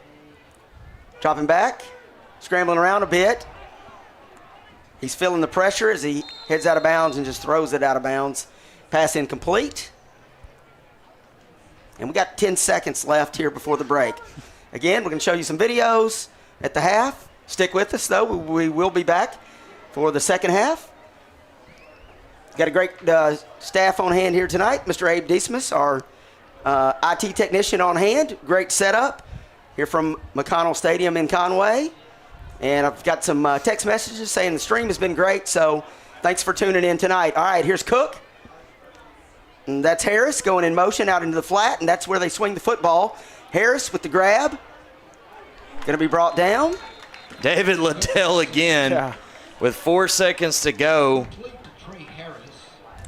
Again, Trey Harris with the grab. Liddell has been a human missile back there. That's going to be down to the 23-yard line.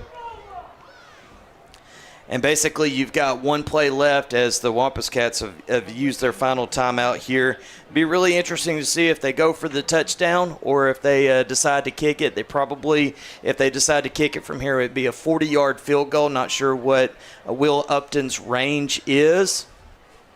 Yep, again, Will Upton handling the extra point and field goal duties tonight. Ball's going to be over there on that left hash. Yes. And I believe he's a right-legged kicker, so I would think that would be a tough angle for a right-legged kicker. Well, he's in the huddle there, and looks like he's coming out to kick from around the 30. So we do have a field goal attempt by senior number 37, Will Upton, from 40 yards away. Ball will be spotted on the 23-yard line. Holder setting up at the 30-yard line. The Panthers are in field goal safe, so they are not going to attempt to block it. They are going to make sure they are playing against the fake. So here we go. To attempt a 40-yard field goal. Okay. Will And Upton. the Panthers are going to go ahead and call their final timeout as well, maybe to ice him, maybe to get their special teams, get a different unit out on the field. Yeah.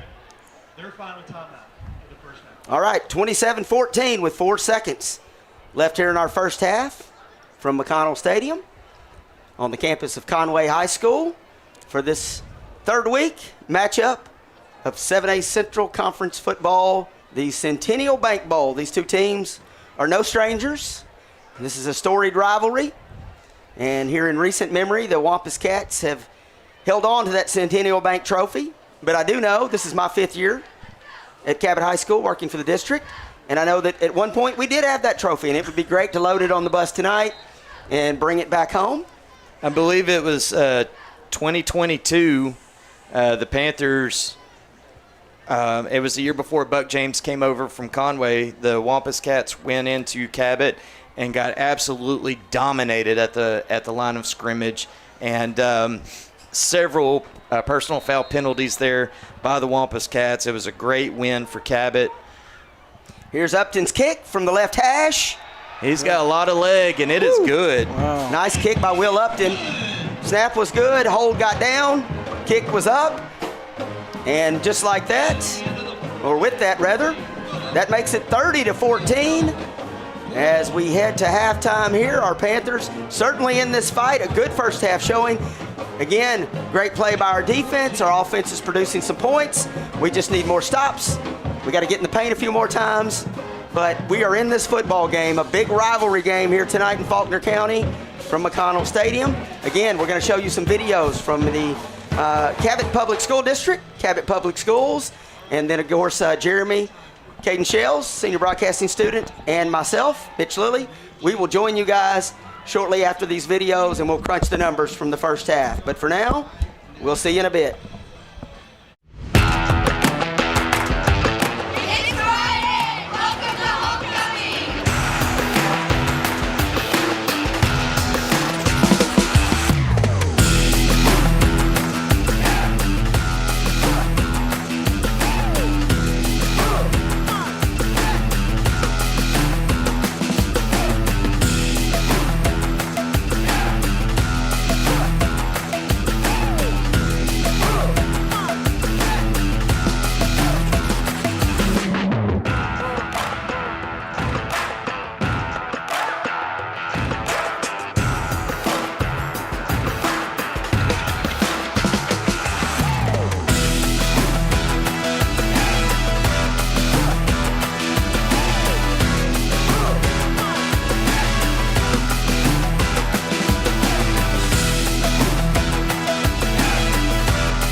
We've got grit.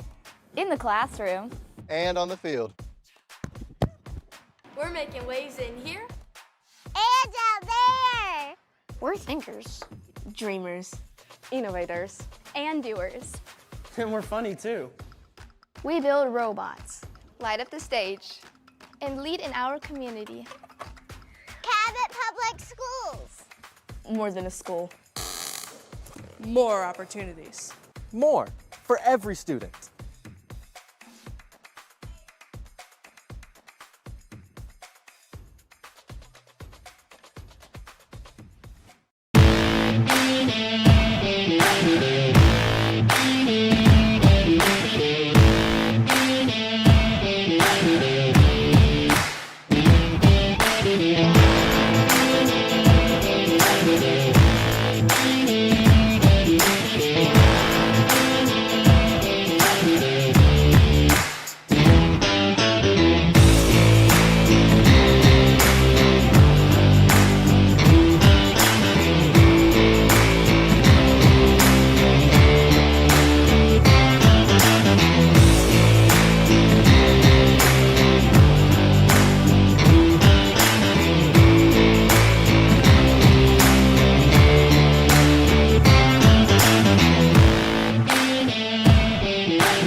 Welcome to Central Elementary.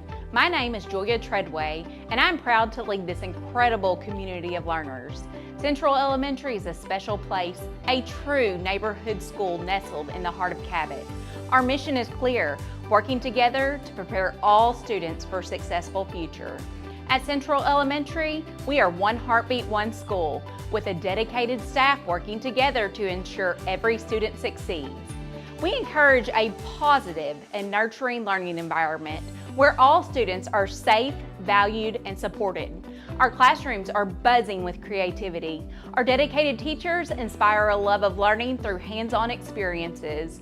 Our supportive environment allows us to provide personalized attention and tailor instruction to meet individual needs. At Central Elementary, we're more than just a school, we're a family. We value kindness, respect, and are a safe and welcoming space for all. We invite you to visit Central Elementary, where you will experience the perfect balance of a small school feel and big opportunities. Together, we're building a bright future for every student. Welcome to our family. Welcome to Central Elementary.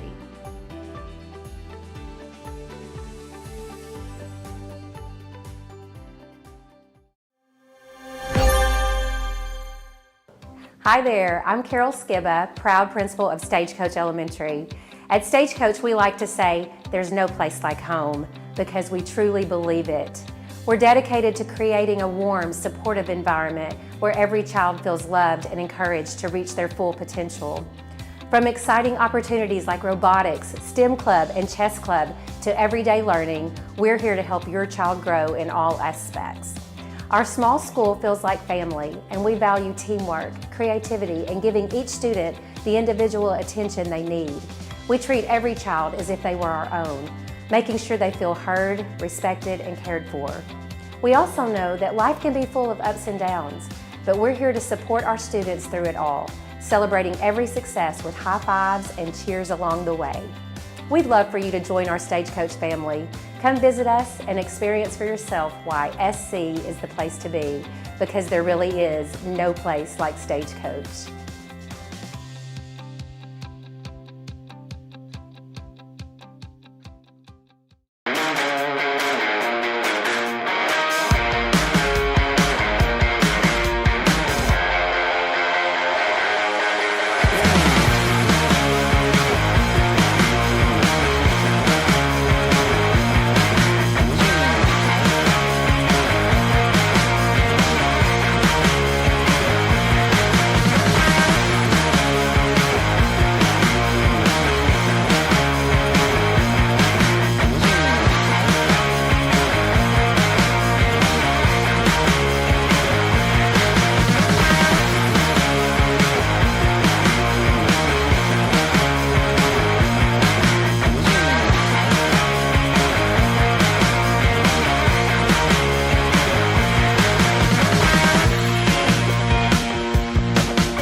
Hi, I'm Miriam Berryhill, and I have the privilege of serving as principal of Northside Elementary. Our mission is learning and growing together. We believe in the power of working together, thinking creatively, and giving each student the attention they need. We create a welcoming environment where everyone feels heard, and we treat every child who walks through our doors as if they were our own. We love them, care for them, and set high expectations for them both academically and socially. What truly sets us apart is our strong sense of family. We understand life can be tough, and we help our students develop the skills to handle those challenges. And we celebrate each other's successes. We dance together, we cheer, we give high fives, and we encourage one another. I've even been known to do a cartwheel or two. Several years ago, we established the tradition of telling the students to go be great. In all that we do at Northside, we want to teach our students and families to be the greatest that they can be, in big tasks and small ones. We invite you to be a part of our wonderful community. Schedule a visit today to see how Northside offers a small school feel with big opportunities. And remember, go be great, because Northside loves you.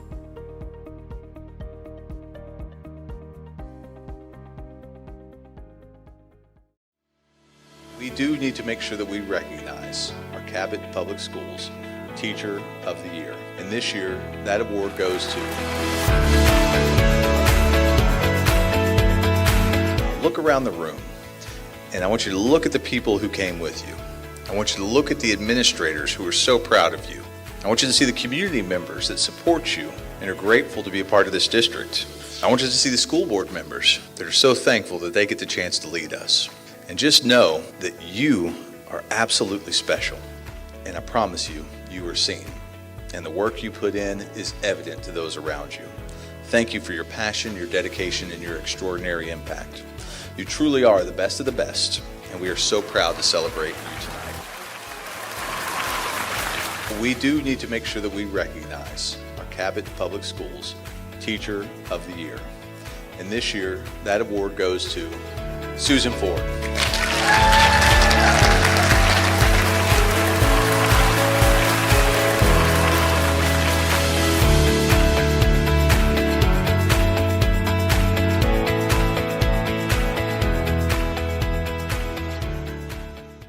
It's Friday, let's have a pep rally.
All right, hello and welcome back to Cabot Panther Football on YouTube at Cabot High School Television. I'm the broadcasting teacher at Cabot High School, Mitch Lilly. I've been doing your play-by-play for you tonight, and I've been joined by Jeremy Carson. He is the Junior High South girls basketball coach, but on Friday nights, he's Mr. Statistician. Jeremy's been doing a great job this season, keeping us updated on the numbers, the stats, facts, and figures for each game, providing color commentary as well. So I'm going to bring Jeremy back in here as we get set to get ready for our second half of play. The Conway Band, as you can see on your screen, is currently still on the field, so our teams still have to warm up, and that gives Jeremy and I ample time to go over some numbers from the first half here and kind of look back at the stats. Let me turn down our crowd mic just a touch. Make sure they're getting really loud out there. I'm going to turn them down a little bit so that we can hear. Yeah, if you would, let's pull that door. All right. I think that'll help us out a little bit. Believe so. We're going to close the door here. Caden Shell, senior broadcasting student as well, joining us tonight. I think we're about ready to give you guys some a look back at the first half.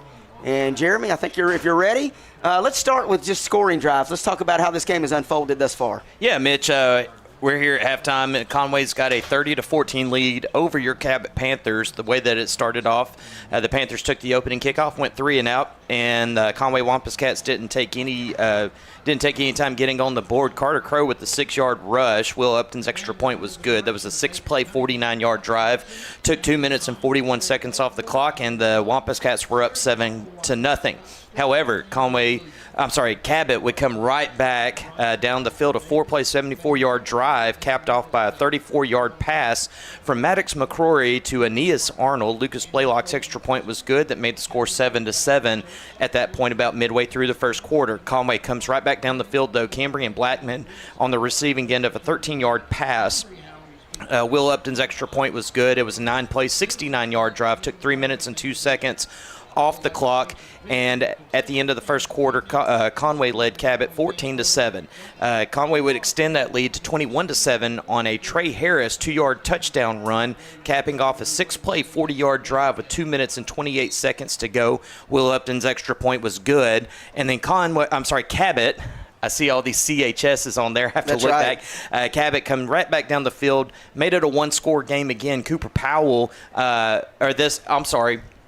it was Jalen Hart, an 88-yard kickoff return, set up a Cooper Powell plunge from 2 yards out. There was a 4-play, 6-yard drive, made the score 21-14. Conway finishes off the half by scoring 9 consecutive points. The first one was a 5-yard rush by Amari Davis. The extra point was blocked. That was a 5-play, 43-yard drive. Took a minute 48 off the clock, and then Will Upton kicked the field goal from 40 yards out as time expired to make the score 30-14. All right, and that set us where we're at the half, 30-14. Our Panthers still in this game. Great showing tonight, as Jeremy's numbers alluded to. Defensively, you got to tip your hat, as I said earlier, to the defense, playing outstanding. Our offense producing some points. And we are right in the thick of this rivalry game with the Conway Wampus Cats, our Cabot Panthers. Jeremy, let's talk about some team numbers. Yeah, the Wampus Cats have pretty much dominated the time of possession today. They've run 43 plays in the first half, 281 total yards at 6.5 yards per play. 151 of those are in the air on 12 of 17 passing, 130 on the ground on 26 attempts. The Panthers have picked up 9 first downs, although being 0 for 5 on third down, 0 for 1 on fourth down, and only 25 plays, just 94 total yards, 3.8 yards per play. They picked up 39 yards through the air on 6 of 12 passing, has had 1 pass intercepted, 1 touchdown pass thrown, and 55 yards gained on 13 carries with 1 touchdown rushed. Penalties even at 5 apiece, but the Panthers have been penalized 4 times on pass interference. The 5 penalties for 71 yards, where Conway has been penalized 5 times for 50 yards. Conway has turned it over twice. Both of those were fumbles lost. Cabot's turned it over just 1 time on an interception.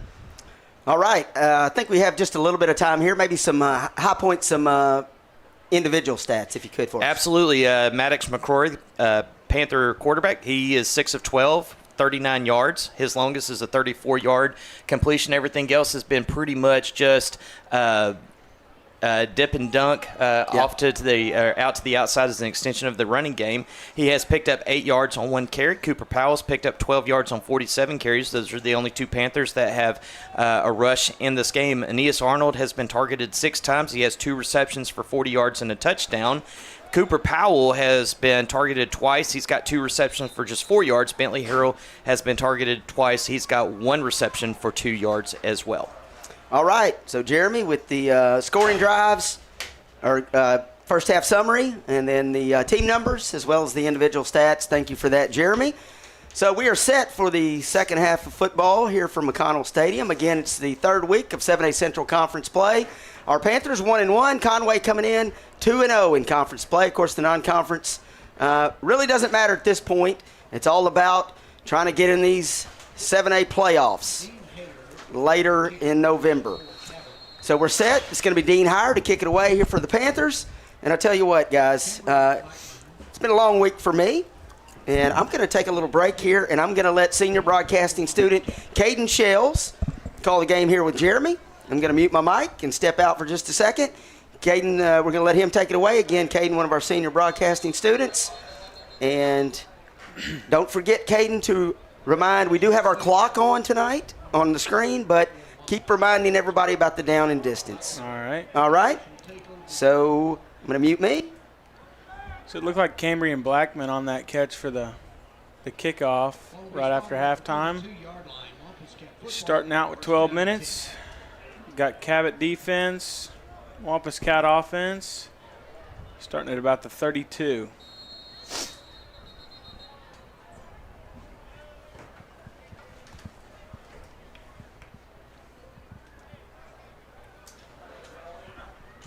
And they just pulled out one of the defensive linemen for not having his pads down over his knees. It's a point of emphasis this year for the officials. Cabot Panthers with 4 down linemen to start off. Ryder Cook takes the snap, hands off. And that is Trey Harris. He is around the left end, and he is going to be run out of bounds. Big gain there by Trey Harris. Good blocking there by the Wampus Cat left side. And that is going to be a Wampus Cat first down. Look like number 10, Bronson Alessandra on the tackle. That was a gain of 25 yards up to the 43-yard line. Picks up a first and 10. Ryder Cook now in trouble. He's going to tuck it and run. He's going to be run out of bounds around the 40. Cook scrambles out of the pocket. Gains a couple of yards to the 41. Second down, 8. This Panther defense did very good in the first half. Not upset with them at all.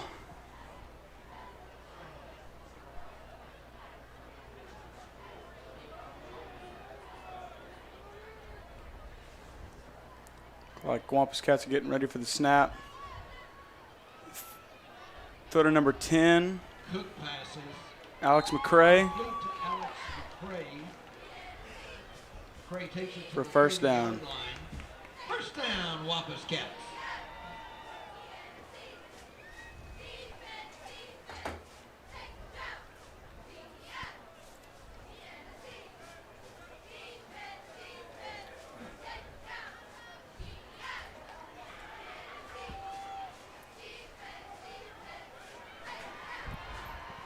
Number 1, Trey Harris on the carry for the Wampus Cats.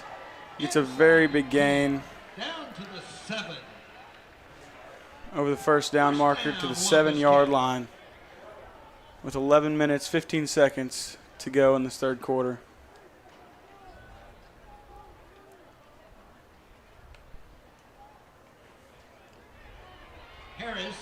Trey Harris again for the carry into the Wampus Cat end zone for a touchdown.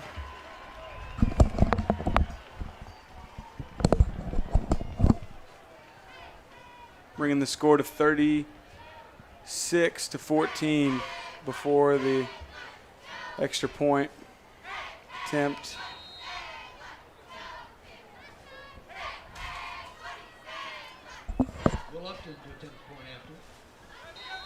Kick is good. Wampus Cats lead 37-14. Yeah, and just about three or four runs there by Trey Harris. Wampus Cats just going to play bully ball all the way down the field.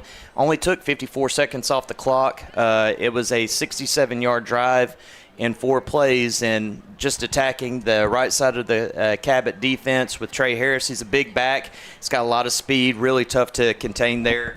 And the Wampus Cats opened the second half with a very quick touchdown to extend the lead to 23 points.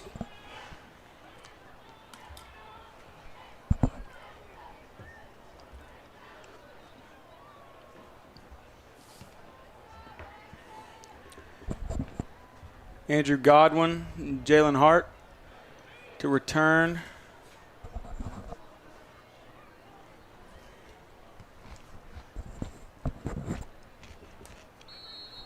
Number Crosby Keir to kick off. Crosby Keir is the Conway kicker. He's going to kick off. Excuse me. This one's booted deep down to around the 4-yard line. Godwin on the return. Godwin had a big return earlier, but this time he's going to be snowed under around the 18-yard line. There is a flag on the play.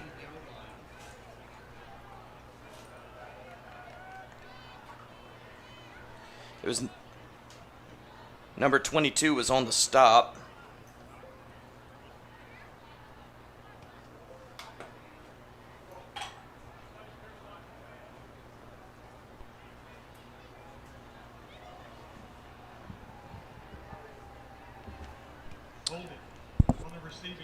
And they're going to call a hold there on Cabot. That's going to back them up.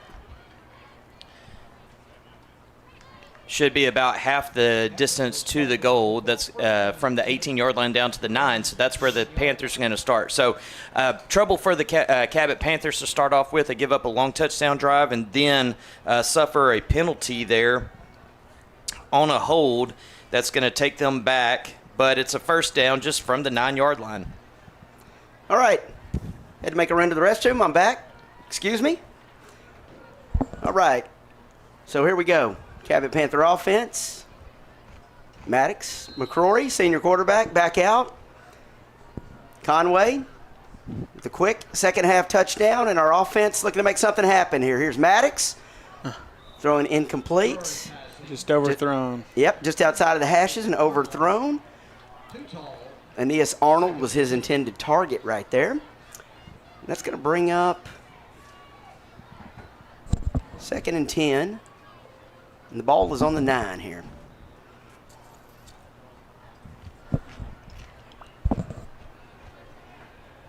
Really, it was a max protect there. Not very many receivers out in space looking for Aeneas Arnold deep. They fake the fly sweep. McCrory goes up top to Aiden Tatum, and he almost comes up with it. There is a penalty on the play. Maddox, a few steps in the end zone there as he launched it out to the right hash and deep. Flag down around the 20-yard line, 21-yard line.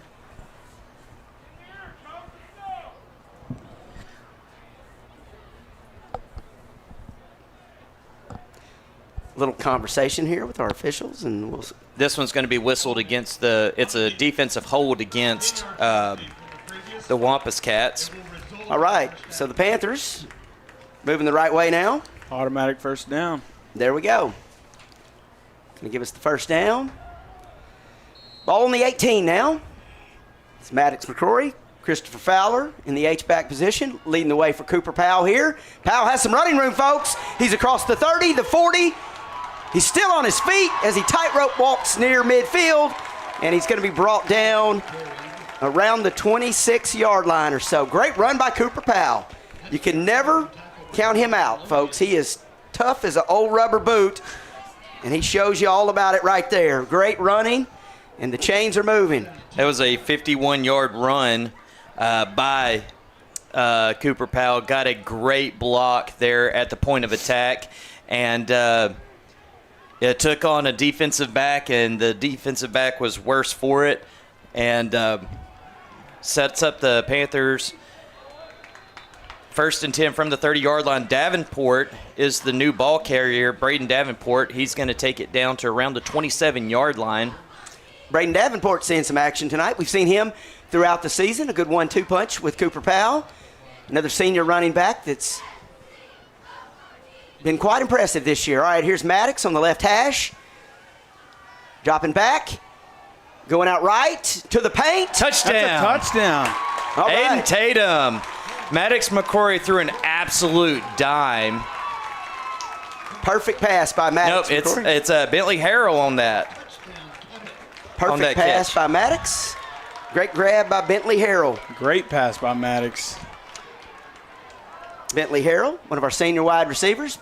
Another big factor this year. I always say Maddox likes to find Aiden Tatum, but he does spread the ball around, and Bentley Harrell has been the recipient of a few of Maddox's, as Jeremy said, dimes. And that was one of them right there. Here's Dean Heyer. There's the kick. Mr. Automatic. Mr. Automatic, Dean Heyer. Good call there, Caden. 37-21 our score now, following the extra point by Dean Heyer. Panthers back in it after giving up that touchdown to the Wampus Cats early on here in our third quarter play, right at the first of the second half, but a nice answer right there. How about this? That was a quick 4-play, 82-yard drive by the Cabot Panthers. Took just a minute and 5 seconds off the clock, and man, that was a great pass. There was a 27-yard pass. That was set up by a 51-yard run by Cooper Powell, and it was what we call a flag route or a corner route. And Maddox McCrory just absolutely put it on a dime over the top of a defensive back there for Conway.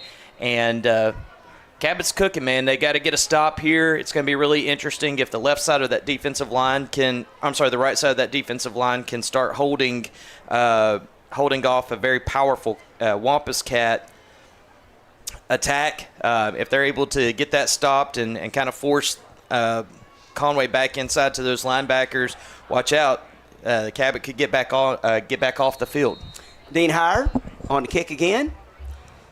Okay, so Jeremy, we saw him with an onside kick that surprised us all. But you said, who was that kicked it? Was it Blaylock that kicked it? Yeah, that was Blaylock. He was lined up just to the right of Heyer on that one. Blaylock is not on the field right now. But it is a short kick nonetheless. It's a live ball. Cabot can recover, and they do. What a play by the Panther special teams. Once again, coming up big tonight. I tell you what, I said after the Little Rock Southwest game that it was a complete game. All three phases came to play that night. All three phases made plays, and it looks like we're carrying that over again tonight. The defense is exceptional. Special teams has been very exceptional. Very exceptional. And then the offense is producing points, You look at that scoreboard and it says 37-21, but that can change on a dime. Yes, it can. So we'll see. We'll see if our defense. Well, so Conway's got the ball here. They do? We got a little bit excited, but it's Conway's ball still. Was a live ball there for a second. All right, so here's our handoff. Going right side of the Wampus Cats. It's near the 30, across the 30.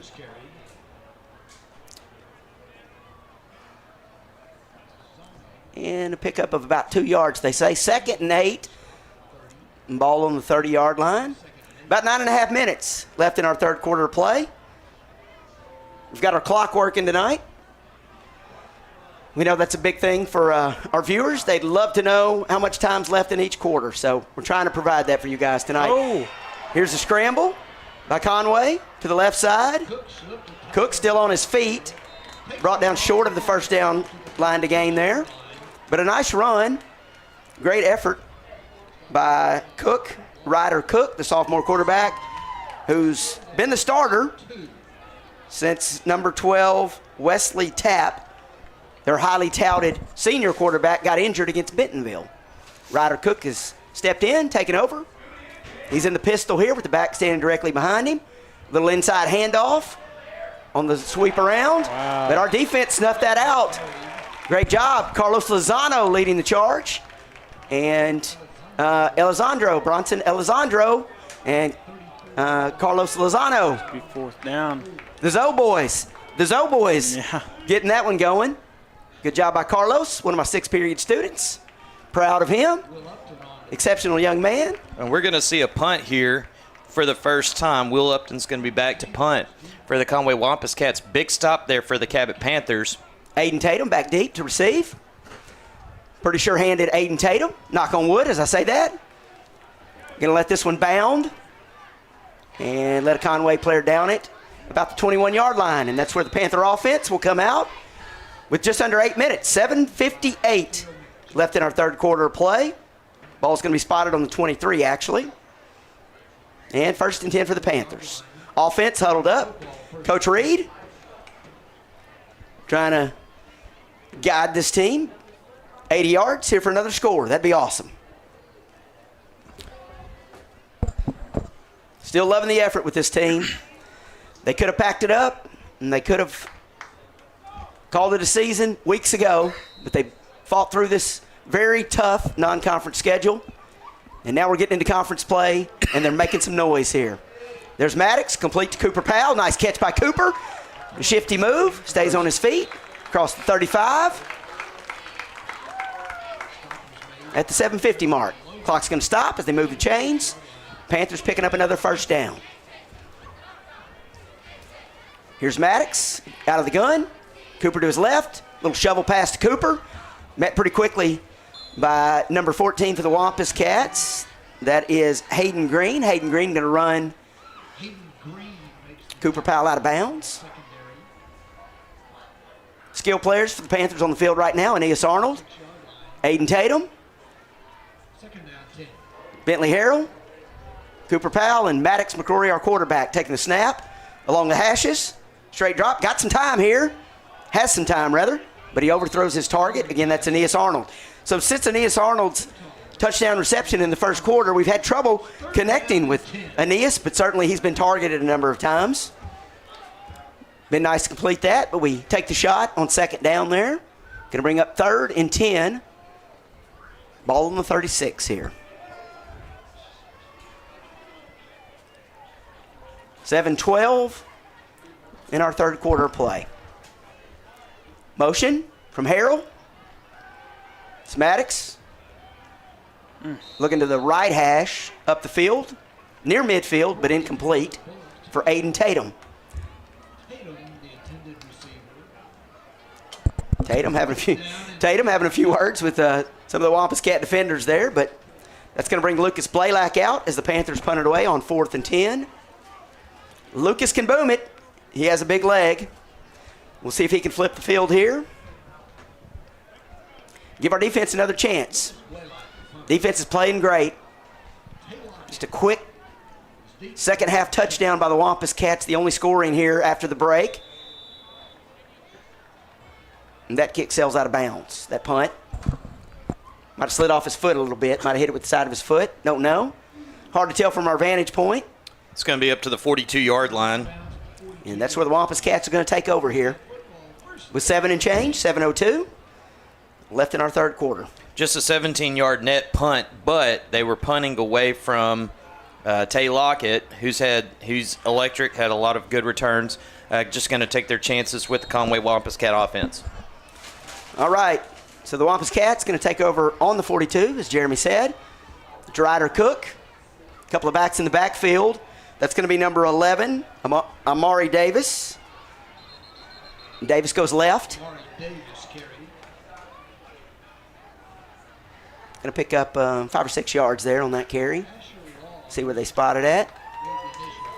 Correct down and distance here. They're going to call it a 6-yard gain, 2nd and 4. Ball on the 48. Wampus Cats looking to get in Panther territory. They have some motion. The handoff goes to Trey Harris. Harris with some running room. Look out. Got to bring him down. And the Panthers do around the 10-yard line. Tripped up by Bronson Alessandro. Yep. 10. Another shoestring tackle by Bronson, but that saved the touchdown, right? Yes, it did. 38-yard run there by Trey. He's a big back. He has a load, and he has got some good speed, too. Reminds me a lot of what you will see from a Bryant-type back. Yep. So we got Trey Harris, the big back, and then Amari Davis is a smaller back. And this is going to be Harris again, up the gut, straight up the middle, pounds his way into the paint. And Conway is back on the board here with 6:03 in our third quarter of play. It's like the student section's being serenaded by the drumline right now. Yep. A good turnout by our Panther fans tonight. Of course, the band making the trip and our drum line, as Caden says. I don't know if we can get a shot of that. We have our cameras down there. See if we can get a shot of the drum line. Looks like we have a penalty on the play the officials have gathered.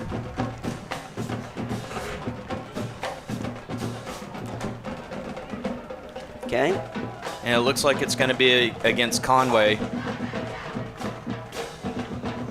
It's going to be an unsportsmanlike conduct. It'll be assessed on the kickoff, looks like. It was a dead ball. Okay. Thank you for that, Jeremy. Jeremy is correct. The head official confirming what Jeremy suspected. And the Wampus Cats are going to try to add the extra point here with Will Upton. Will Upton hasn't been perfect tonight. He did nail the field goal of 41. Oh. It's a fumbled snap. Wow, another kicking blunder. Of course, there was the blocked extra point earlier, and that was a bad snap, bad hold, or a little bit of both right there. But the attempt is no good because the kick never happened. Panthers catching a break right there, but that sets our score at 43-21 with 6:03 in our third quarter. Well, and then Wampus Cats are now going to kick off from the 25-yard line.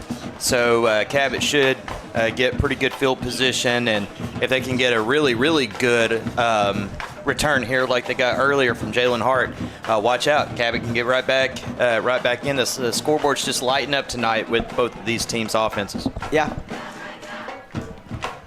So our last week, 38 points was the season high, right, for the Cabot offense. And we got 21 tonight, but a lot of football left. And I wouldn't put it past us to get close to that mark tonight, but we've got to get it going right here. We're going to have Andrew Godwin and Jalen Hart, the normal duo, back deep to receive for the Panthers.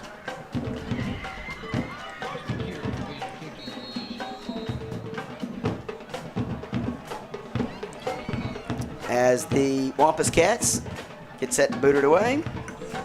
And this is Crosby Keir. Is that right? Is that how we're pronouncing that? Yep. Crosby Keir. He kicks off, and Will Upton does the extra points for the Wampus Cats. This is Keir's kick. And it's going to go out of bounds, so that's going to be I guess it bounced first before it goes out. Nope, they're going to call a flag there, so that's going to bump up the Cabot offense. That kick was out of bounds. That is a false start. And Cabot has the opportunity here to make them re-kick on a 5-yard penalty, and it looks like Coach Reed may do that. He's definitely talking it over with the head official right now.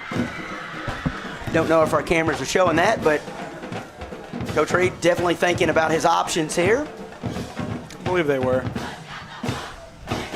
Well, that kick definitely took a Cabot Panther bounce and bounced. Had a little backup on it.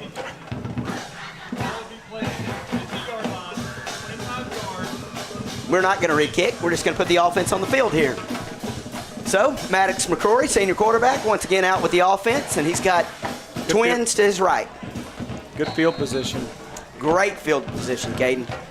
Excellent field position. 1 yard away from being into Wampus Cat territory.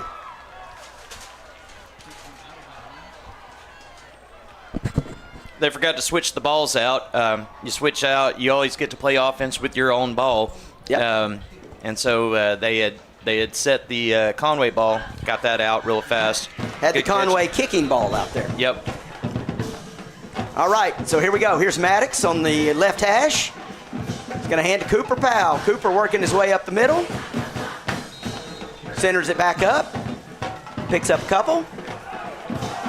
Oh, yeah. Back there, looked like number 6 and a couple Conway players got into a little altercation. May have gotten a flag thrown. Okay. So as we roll along here in this rivalry game, you do expect maybe some emotions get involved, and maybe that was the case right there. 5:50 left in our third quarter play. Officials still having a conference. Looks like they're having 2 conferences. A pair of officials meeting at midfield, and then 3 right about the 40. Okay. It's going to be a personal foul against Conway, and that's a 15-yard penalty. There we go. So the Panthers benefiting from the call there. Couple too many shoves after the play there. Yep. You caught that one. Good eye.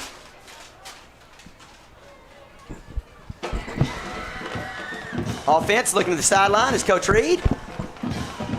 Signals in. What we're going to do next here. Again, twins to Maddox McCrory's right. There's some motion. That is Aeneas Arnold. Motion across the formation. Here's Maddox. Oh, throwing over the middle. Pass incomplete. He was looking for Cooper Powell. No flags on that play, so it's an incompletion. It's going to bring up 2nd and 10. Ball on the 32. McCrory had a big defensive end, number 94, kind of bearing down on him, stood in there, stood tall in the pocket, tried to make that play. That was Elijah Branch with the pressure there, just unable to make the completion. All right, so here we go. It's Harrell in motion, and it's a handoff to Davenport. Slipped up. It's a handoff to Davenport, Braden Davenport. Checked in a little while earlier on the last series, and he's back out here, spelling Cooper Powell. Christopher Fowler coming off. Cannon Moore coming on with Bentley Harrell and Aiden Tatum. All three of them are to Maddox McCrory's right. Aeneas Arnold to his left. And Davenport, that goes to Arnold. Is it a catch? They say it's a catch, and that is a first down. Nice, I tell you, Aeneas Arnold got his hands down on the turf and scooped that one up. Yes, he did. It was hard to tell whether it bounced off the turf or whether he got the grab, right? I was waiting to see the referee call on that one for sure. There's a 14-yard completion on that play. McCrory kind of sidearmed it, almost like a Patrick Mahomes style, to get it around a defensive end. Credit Aeneas Arnold coming back and scooping that off the turf to get the first down. All right, so here's Maddox. Little motion. High snap, but Maddox recovers, and he's rolling right. He's going to the end zone. Touchdown. Touchdown, Cabot Panthers. Aeneas Arnold on the catch for that one. All right, so that's Aeneas Arnold's second touchdown grab of the night. Good throw by Maddox. He did have Davenport. Braden Davenport was wide open there as well, so he could have dumped it off to Davenport, but he elects to go over the top, and a great grab by Aeneas Arnold in the end zone. So here we go, Panthers cutting into that margin. Great save by Maddox, too, with the high snap. He had to run back a little bit to get the ball, and then he just rolled out, made a complete pass to the end zone. And here's Dean Heyer for the extra point, up and good.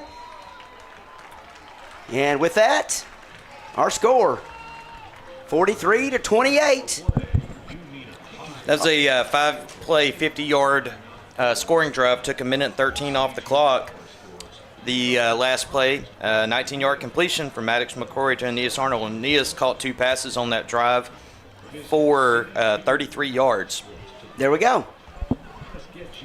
Aeneas had a little stretch there where after his initial touchdown, where he had a little trouble holding on the football, making some grabs, but he's been timely tonight with his 2 touchdowns. We'll certainly take them. 4:50 as we get set to kick it off to the Wampus Cats here.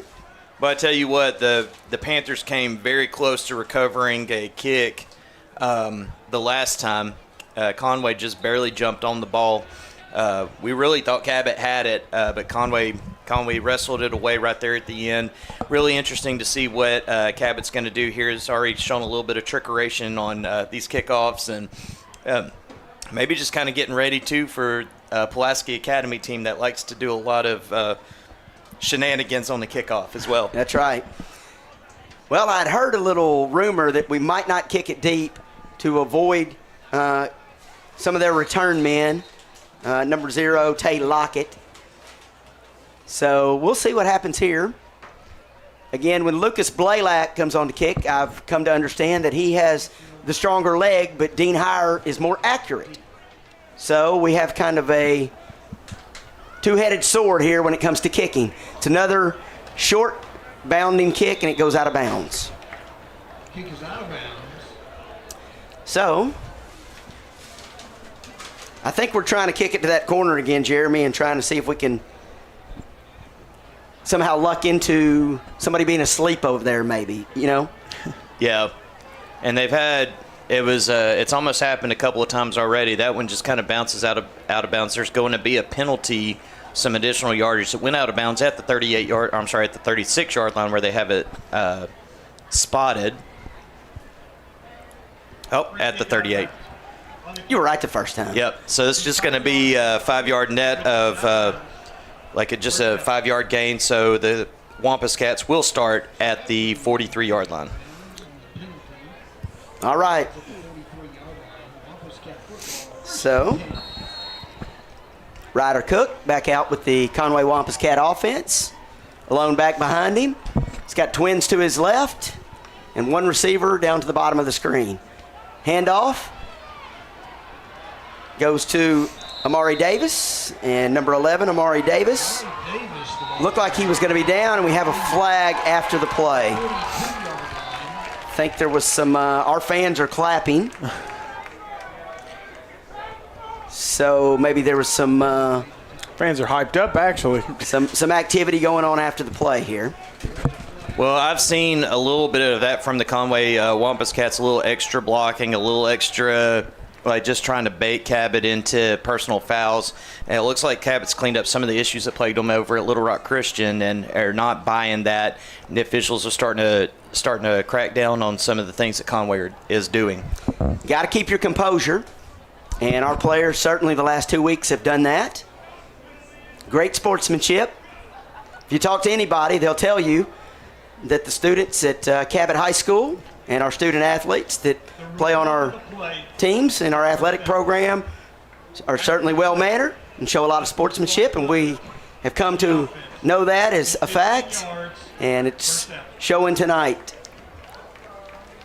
They've regrouped, showing great composure in a tough battle, a rivalry game here tonight at McConnell Stadium in Conway.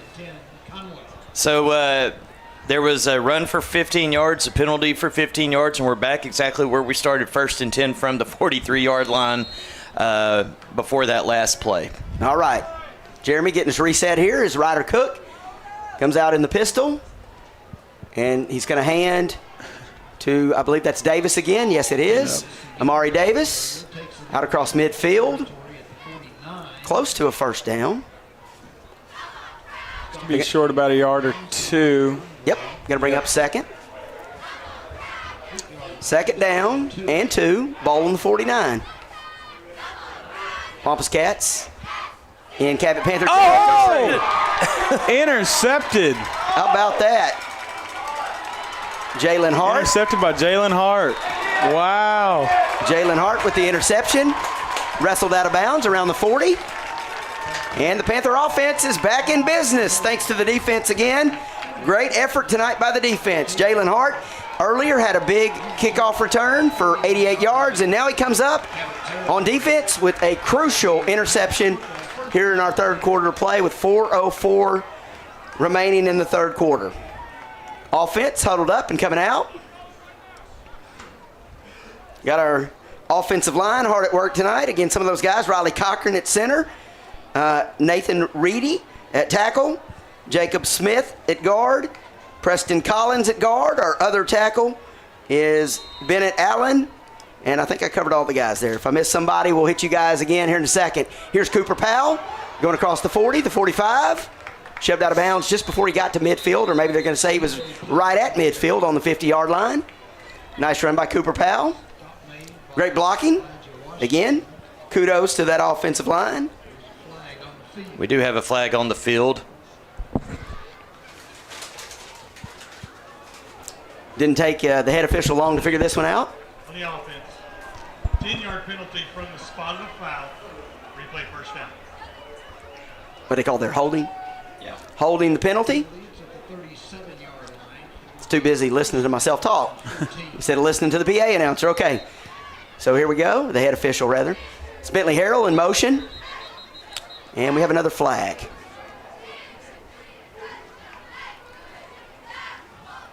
Dead ball.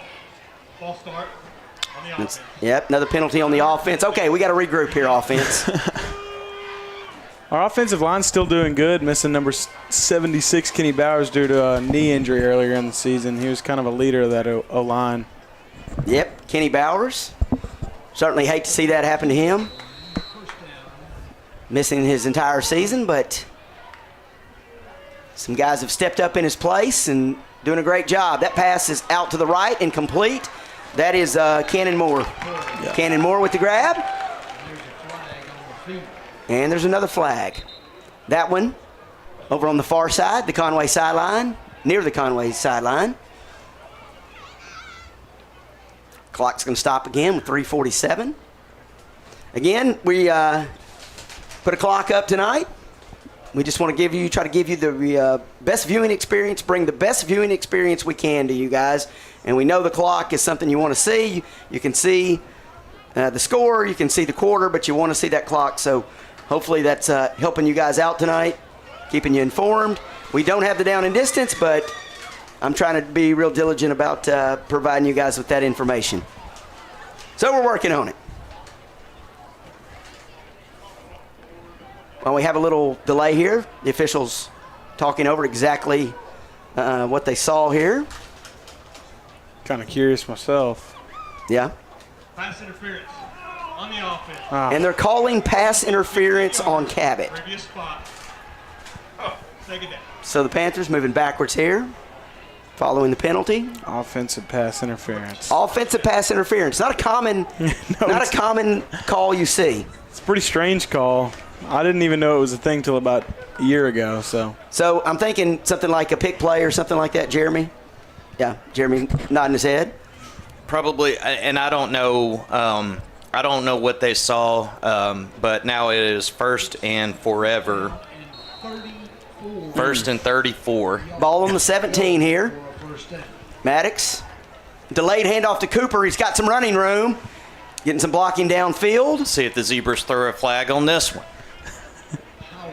No flags. Pretty good run there by Cooper Powell, but the Panthers are certainly behind the sticks here. Got to make pick up a big gain right here, as it's 2nd and 34. Really, the next 2 downs. Need to pick up some chunk plays here on the next 2 opportunities. Here's Maddox, scrambling around a little bit, a lot of pressure, and he just skids it off the turf, throwing it over the middle. No one really in the vicinity there. And that's going to bring up 3rd down and 28 with the ball on the 23. Excuse me. (9:21) local time here in Faulkner County. Central Standard Time. 9:21 in the evening as we have 3:12 left in our 3rd quarter. Long ball game tonight. A lot of passing. Handful of penalties. Here's Maddox. He's got some time. He's got an option. Ball tipped around and falls to the turf. He was looking for Cooper Powell. Tipped around a bit. Kind of a dangerous situation. Could have been intercepted, but luckily for the Panthers, it falls to the turf. Seems Lucas Blaylock has come onto the field. Yep, we're going to punt it away here. Good call, Caden. Lucas, on his last punt, might have kicked it off the side of his foot. He kicked it out of bounds. So Lucas usually doesn't make that mistake twice in a row. Again, a high snap, but Lucas wrangles it and boots it away. Going to be returned near the caught near the 35 and returned out across midfield. Run out of bounds was the Wampus Cat return man. Near the 40. Thanks again. I'm continuing to get texts tonight talking about our broadcast, the quality, camera work. Kudos to my students. Caden Shells, one of my senior broadcasting students, joining Jeremy and I in the booth tonight. I promise you guys, we're not getting rid of our student broadcasters. We just want to kind of work them in and make this a learning experience, just like our student videographers and our crew as well. We just kind of want to make this all a learning experience, and we appreciate you guys tuning in tonight and joining us on YouTube at Cabot High School Television for Cabot Panther football. We're having a fun night tonight. We're proud of our Panthers, showing some great heart tonight, both offensively, defensively, and, of course, on special teams. Got a little motion across the formation, and it's Ryder Cook, and he's going to hand it to Amari Davis. No, that's Trey Harris. Trey Harris, sorry. Jeremy with good eyesight. Me needing some glasses. And we got an injured Panther over there on the sideline. It looks like he just got up. But they blew the play dead. Looks like maybe a little bit of a cramp or something of that nature. But gain of 4 on that play. Asher Laws with the stop. I think that was 24. Ethan Carter. Ethan Carter, one of our senior linebackers that ran off the field. We had to wait till he got over here to our side, Caden, so we could see his number, right? Yeah. Okay, so here's Ryder Cook, and he's going to hand it to Harris. Did a great job that time. The left side of the right side of the defensive line got good contain on Harris. That's where we've been. They've been gashing Gus. Hudson McDaniel coming back in and getting the stop at the 32-yard line. That is going to bring up a 3rd down for the Wampus Cats. It's a 3rd and 3. Trey Harris going to line up in the backfield with Carter Crow right to the right of the quarterback, Ryder Cook. Cook hands off to Harris. Harris is hit at the line of scrimmage, falls forward, and he does have the 1st down. Wampus Cats on the move. Again, this is another crucial situation as the Wampus Cats near the red zone. Our defense has been pretty solid once a few times tonight as the Wampus Cats have gotten into the red zone. We've forced some turnovers. Well, it would be huge to get another one here. Conway's already turned the ball over 3 times. Opportunistic defense there as Carter Crow's going to take the direct snap. Out of the Wildcat. Pushes it up for a few yards. Put his head down. I agree with you about the downhill running that the Wildcat produces. It does. Quick snap, and that back is in motion. And when you get somebody who's big, you get to really get downhill. There's a lot of force right there. Mass times speed is velocity, or mass and speed is. Hey, I'm not a science teacher. Yeah. Don't come at me with this stuff. Don't start talking this science stuff. Just think about a freight train hitting a car. That's about what it's like. That's right. All right, this is Davis, number 11. Jeez. Amari Davis. Carried by Amari Davis. That was a lineman that rolled in. That was one of his blockers that rolled into the end zone. I was making sure that wasn't him. He stopped short of the goal line there. All right, so we need our Panther defense to stiffen right here. Tighten up a little bit. Try to keep them out of the end zone. It's 1st and 2, though, from the 2. 1st and goal. So, and we have under a minute now, 48 seconds and ticking here in our 3rd quarter of play. Again, McConnell Stadium in Conway. 7A Central conference rivalry here with the Conway Wampus Cats for our Cabot Panthers. That's going to be Crow.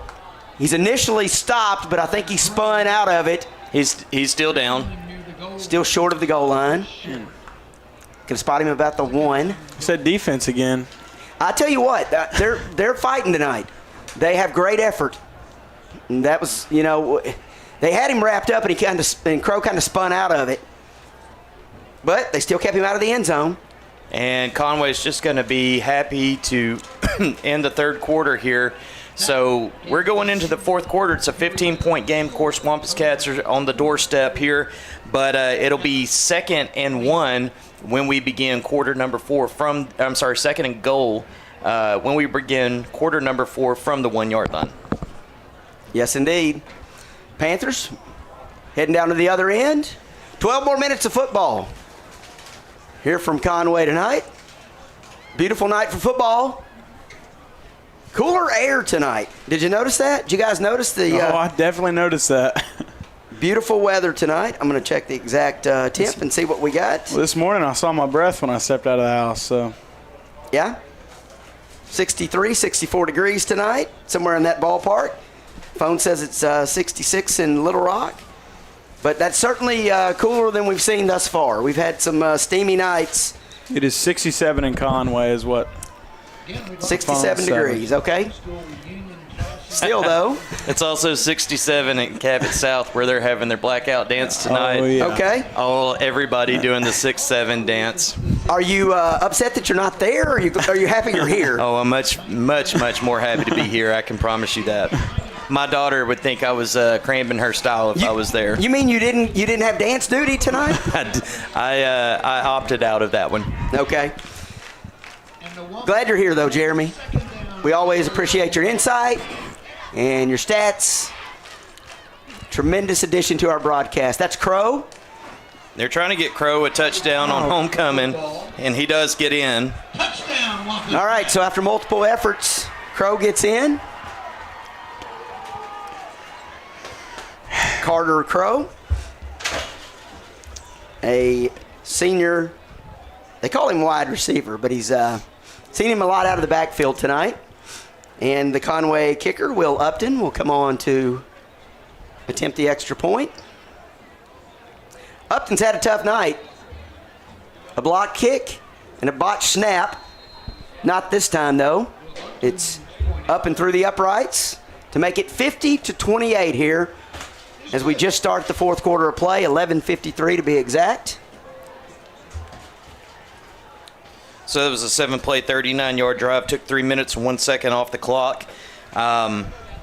And extends us out to a 22-point game as we open the fourth quarter. Again, it's kind of important for Cabot to come back down and get a score here just to kind of keep it. Conway's got Cabot at arm's length right now, but there's still a game. And you score right here, it's still a two-possession game. Anything can happen, especially the way the Cabot defense has been getting turnovers tonight. It's gotten 3 turnovers. That is a season high for a game, and they've got an electric play from special teams as well. So anything can happen here. Gets Cabot back in it, gets them a little bit of momentum. Watch out. The Centennial Bank rivalry could get really close. Well, it's just all about momentum, Jeremy.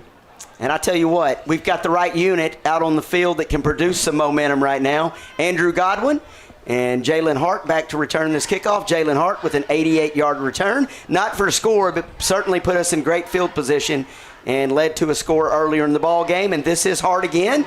Hart coming back across the grain. And still on his feet. Going to be wrestled down about the 10-yard line. So we're going to have to go 90 yards here. 12 to 13-yard line. They say about the 12 or the 13. So we'll take that. 1st and 10, ball on the 12.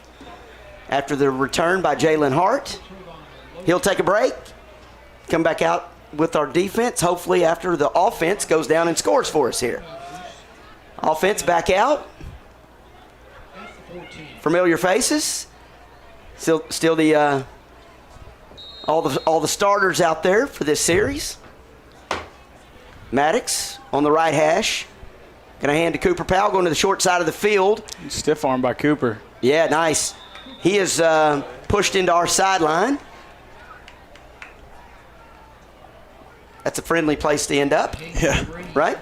It is. I'd rather end up over here than over there. That's right.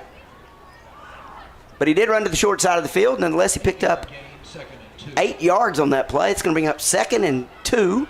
Ball on the 24 now. Nice run by Cooper Powell. Can't say enough about his toughness. He really runs hard.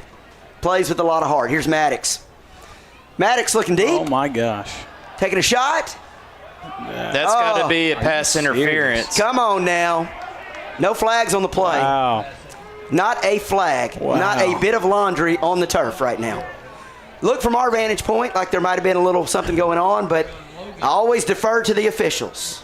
Oh, yeah. They're down on the field, and I'd like to think they have a better view than we do, right? Right. So that's the way I'm going to say that, and that's how I'm going to end that conversation. Well, all right? Because I don't want to criticize them. Yeah, They've done a pretty good job. The defensive back did not turn around and locate the ball and was holding on to Bentley Harrell, so take that for what it is. But brings up 3rd and short. 4th, right? 4th and short? 4th and 2? Now it's going to be a 4th and short. Oh, now it's 4th. Okay. So that was 3rd and a few. And now we have 4th. The clock says, scoreboard says, 4th and 2, ball on the 21. Yeah, no gain there on the play by Cooper Powell. Here's a toss out to Harrell, Bentley Harrell. He makes the grab and picks up the 1st down before he's wrangled out of bounds there. All right, we're still moving. This offense hasn't given up. Still a lot of time left here. A lot of our fourth quarter left to play from McConnell Stadium. Here's Maddox clapping for the snap. That's going to be Davenport. Davenport's in for Cooper Powell. Gets a few there. Braden Davenport. We have 2 Davenports on the team. Gunner's a junior, and Braden's the senior. It's Braden's brother. Yep, they're brothers, right? Mm-hmm. Okay. And Braden made quite an impact this year, like I said earlier. Nice 1-2 punch with Cooper Powell. We've also seen some Kylan Morris, but we haven't seen Kylan tonight. Tight ball game here. We got a lot of our starters are seeing action, just a few substitutions. That pass is deep and overthrown. Wow. Looking for Bentley Harrell, number 12. Ball bounds past the 40 and goes out of bounds, incomplete. Looks like Harrell looked like he was either going to stop or he got bumped, jammed up out on that route. It was a go route, had 3 receivers going straight up the field, and but McCrory just put a little bit too much on it. Brings up a 3rd and 7. Empty set here for Maddox McCrory. Back in the gun. Looking to pass. Complete. I think that's Harrell again. We'll know when he stands up. Braden Davenport. That's Braden Davenport. I knew it was a 2. I couldn't see if it was a 1-2 or a 2-2, but it's 22. Braden Davenport with the grab. Chains are moving again, guys. Chains are moving. Panther fans. Great effort tonight by the Cabot Panthers. Coaches have these guys prepared. It's a big rivalry game, and they are certainly playing with some heart tonight. That is Harrell. Bentley Harrell, number 12, makes the grab. They're going to call a hold there. This one's going to be coming back. As a run out there to it was a pass out into the flat, just a bubble screen, but officials sitting there watching the receiver stalk block felt he got a little bit outside the numbers, and they're gonna whistle Cabot for a hold. All right, so we're moving backwards. 6 one way, half a dozen the other, right? Get some positive momentum. Holding. And a penalty. Jeremy's right. Head official calling holding, making the announcement over the PA system here at McConnell Stadium.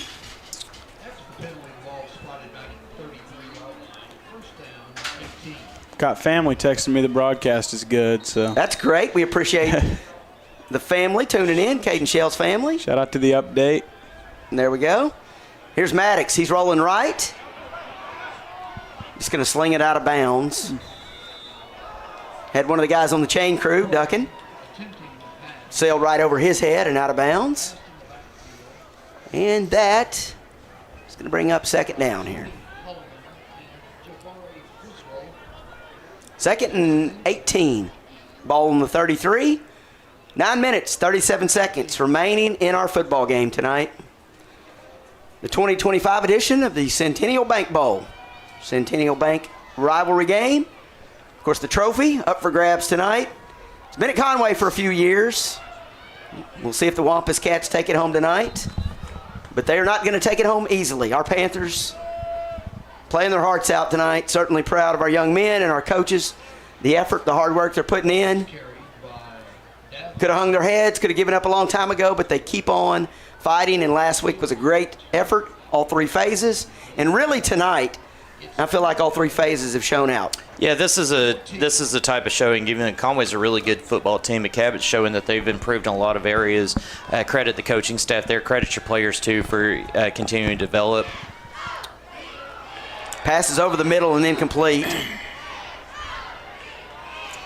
Can't see the number. I think it's Arnold, but I don't know. Yeah, that pass was intended for Aeneas Arnold. A little bit of contact there.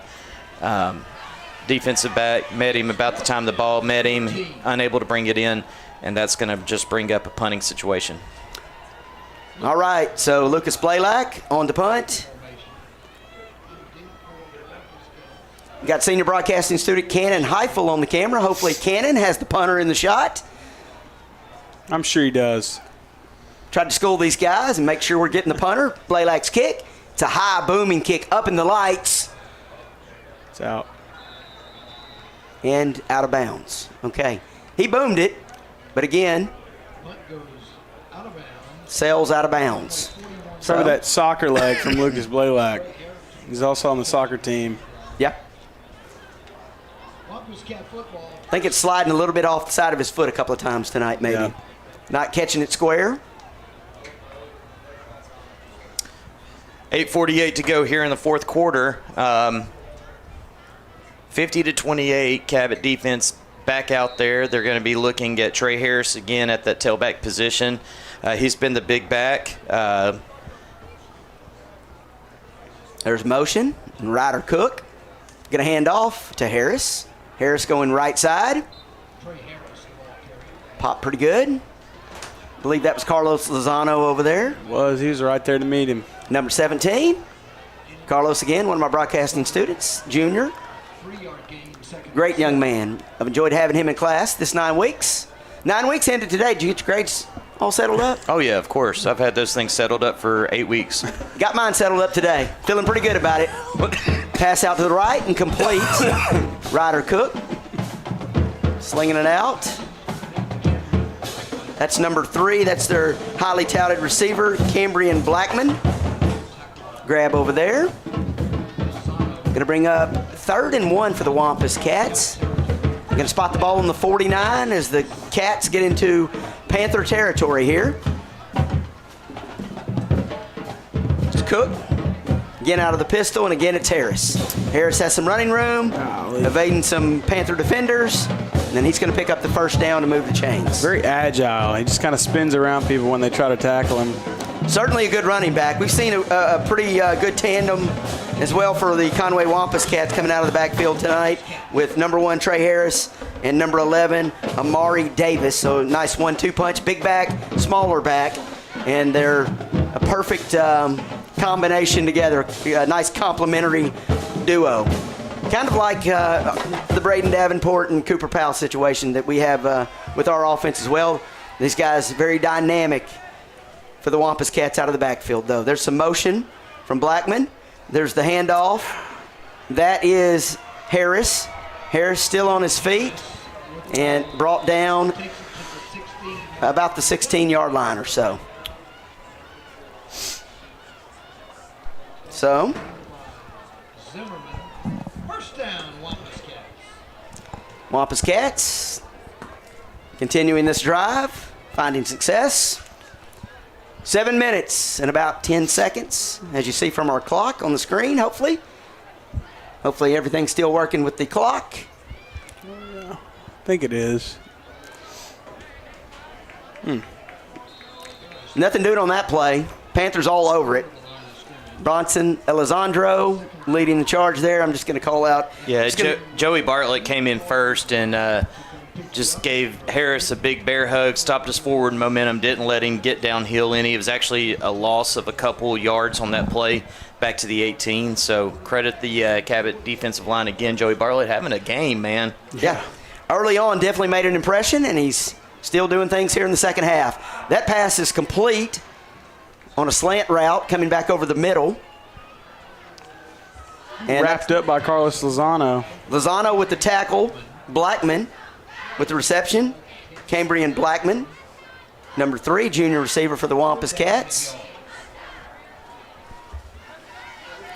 And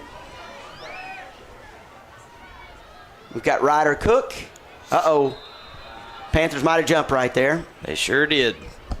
Hard count, coming with the hard blitz, and it was one of those check with me's. That's going to be an automatic first down for the Wampus Cats. Both line judges throwing flags that time. Easy to see across the line. It's going to be half the distance to the goal following the penalty. So Wampus Cats getting closer to finding pay dirt again. Under 6 minutes now as we wind down week 3 of 7A Central Conference play. A lot of fight by our Panthers tonight. Again, sparks in all 3 phases. I really believe a complete game last week against Little Rock Southwest in all 3 phases, and all 3 phases have shown up again tonight. But as we've mentioned, this is a very tough Conway team. That's a direct snap Wildcat to Carter Crow. Carter Crow, and he strolls in, number 24. Untouched. He's been successful running that package tonight for the Wampus Cats. And that makes it 56-28, pending our extra point here by Will Upton. Will Upton, as I've mentioned, up and down night. botch snap, block kick. But he did make a nice field goal earlier, and he's been fairly consistent on the extra points, except for those 2 occasions. That is up and through, and that sets our score at 57-28. Conway with the digital scoreboard here tonight, but I tell you what, unlike Fayetteville, you weren't with us at the Fayetteville game. I couldn't read the board because the numbers were so small. Conway with a nice big scoreboard here. Easy for my old eyes to see. All right, so kickoff return team set to come out, and it'll be Godwin and Jalen Hart going to be deep again for the Panthers. Jalen Hart with a nice spark on special teams tonight. Been playing some good defense as well. But we're getting late in the game, and certainly fatigue becomes an issue. These guys are playing a lot of snaps. You think about a guy like Jalen Hart. He's been out there for a lot tonight. He's been, a lot of plays, both on defense and special teams, and returning kicks, and playing his heart out tonight. Got to tip your hat to these guys. I'm proud of our Panthers. I know you guys are as well. Great effort tonight, even if we do come up a little short on the scoreboard. Proud of the grit. Proud of the fight. Not walking in here and laying down for these Conway Wampus Cats. All right. Cats to kick it from the right hash. That's going to be Andrew Godwin. Godwin goes up to get it, secures it, brings it back across the 20 here. 57-28 in the 2025 edition of the Centennial Bank Bowl. 5 minutes, 20 seconds to go. Yep. Winding down our night here. Of course, again, as I mentioned very early in the broadcast, this is the first of back-to-back road games for the Panthers. We'll be at Pulaski Academy next week. Don't forget about parent-teacher conferences on Thursday night. For I know the high school, we're having parent-teacher conference Thursday night. I guess everybody is. You having parent-teacher conference Thursday Of course. We got a new quarterback, Keegan Levitt's now entered the game. Keegan Levitt in for Maddox McCrory. And that's going to give to Davenport. Davenport fighting for every yard right there. So, yeah, parent-teacher conference on Thursday night. And then we're out of school on Friday. The broadcasting crew and I will meet Jeremy at Pulaski Academy. He'll join us again with the stats and the color commentary. And we're going to bring a crew and give you a nice, clean, great broadcast, hopefully, from Pulaski Academy next week as the Panthers continue a 2-game road swing. Yeah, it's a quick trip down close to Rodney Parham Road there in West Little Rock. Come on down, support your Panthers. Let's pack it out and make it a hostile environment for the Bruins. All right. So we still have Keegan Levitt in there, right? Yep. And it's the pretty much second-team offensive line as well, going against some first-teamers there from Conway. Just getting some experience there. That one goes backwards about 3 yards. Yep. Reps are valuable, no matter when you get them. Getting on the field on a Friday night underneath the lights, certainly valuable experience for these some of these younger guys, some of our underclassmen, so to speak, and guys that don't start. Here's Levitt. He's out of the gun. Panthers on the left hash. Some motion. Levitt going to keep it. Wrestle down. Oh, we're going to – this is going to be a horse collar. The way that they brought Levitt down, he came down awkwardly on his back. It was a it was a fake on the fly sweep. He attacked in there. Got pulled down by the back of his shoulder pads. That's going to be an easy 15-yard penalty and a first down for the Panthers. Horse collar tackle. There we go. Jeremy on the spot. 15-yard penalty. Telling us the exact thoughts. Yes, he is. The exact thoughts of our head official tonight, or as they call him, the white hat. As we wind this party down here, I do want to give some shout-outs, some of our crew. Joe Deary's on the main camera tonight. We're not on top of the press box, but we're at the top of the bleachers. Joe Deary working that camera now. Cannon Heifel worked that camera earlier, as well as Robert Vozella. All three of those guys are broadcasting seniors. Kylan Morse checked into the game now at tailback. He's going to get the give, and he's going to take a shot. Good Lord. Kylan's tough, though. Gets back up on his feet. Kylan came by to see me this week, and I told him I was proud of him, getting some playing time, getting some reps, and doing good things. He met quite the force there, but he gets right back up. Tough young man. Proud of Kylan Morris, one of my former students. Wish he was still with me, but he's got to take other classes, Jeremy. So here we go. It's Levitt again. Morris beside him. It's motion from Cannon Moore, still in the game. Goes over to the Wampus Cat side. They're cheering over there. And we're going to have a dead ball personal foul probably on Cabot for a little bit of extracurricular activity as well. Motion's getting high here. Some of these guys just now stepping out onto the field and got to build that composure up a little bit. After the play.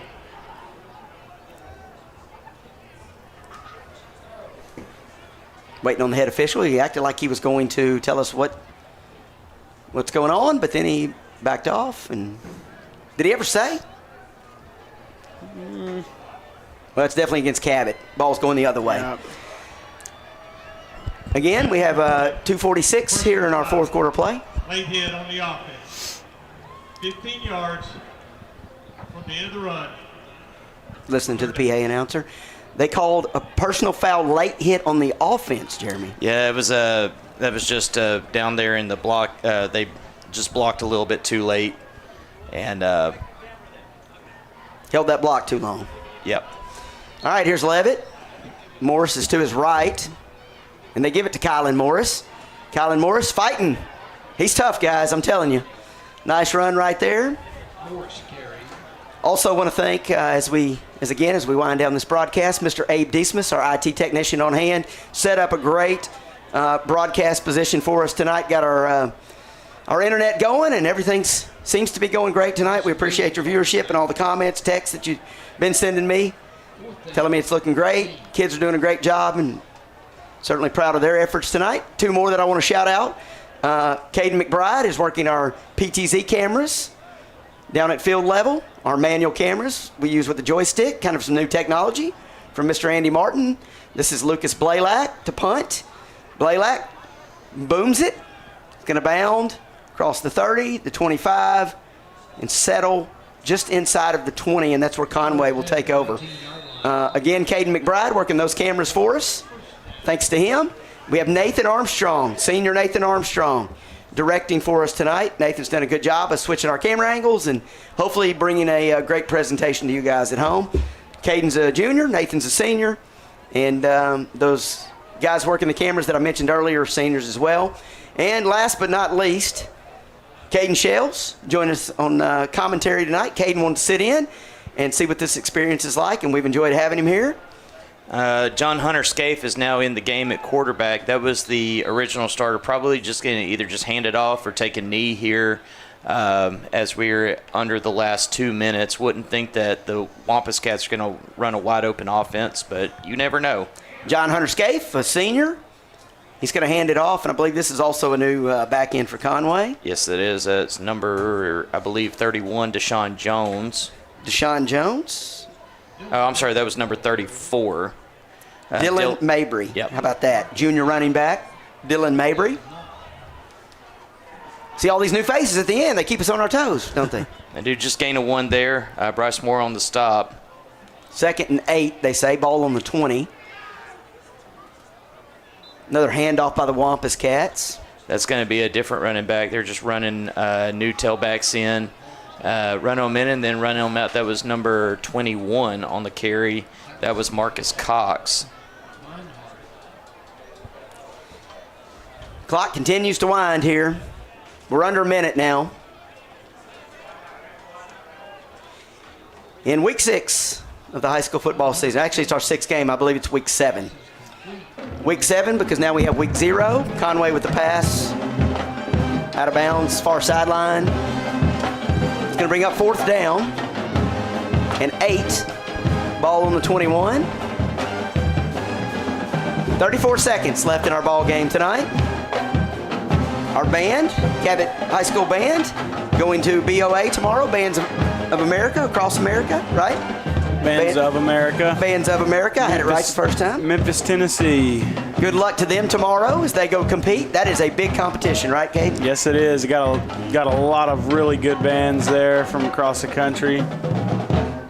But I've got faith in them. And they're gonna there's gonna be a penalty for a delay of game. It's going to move them back. They won't mind that as they punt it away here. Wampus Cats, a few plays away from securing another victory and moving to 3-0 in conference play. As the score will hold and stand, our Panthers will drop to 1-2 in 7A Central Conference play. Right now, 57 to 28 our score. Wampus Cats just a up the middle run there. Content with letting this clock run out.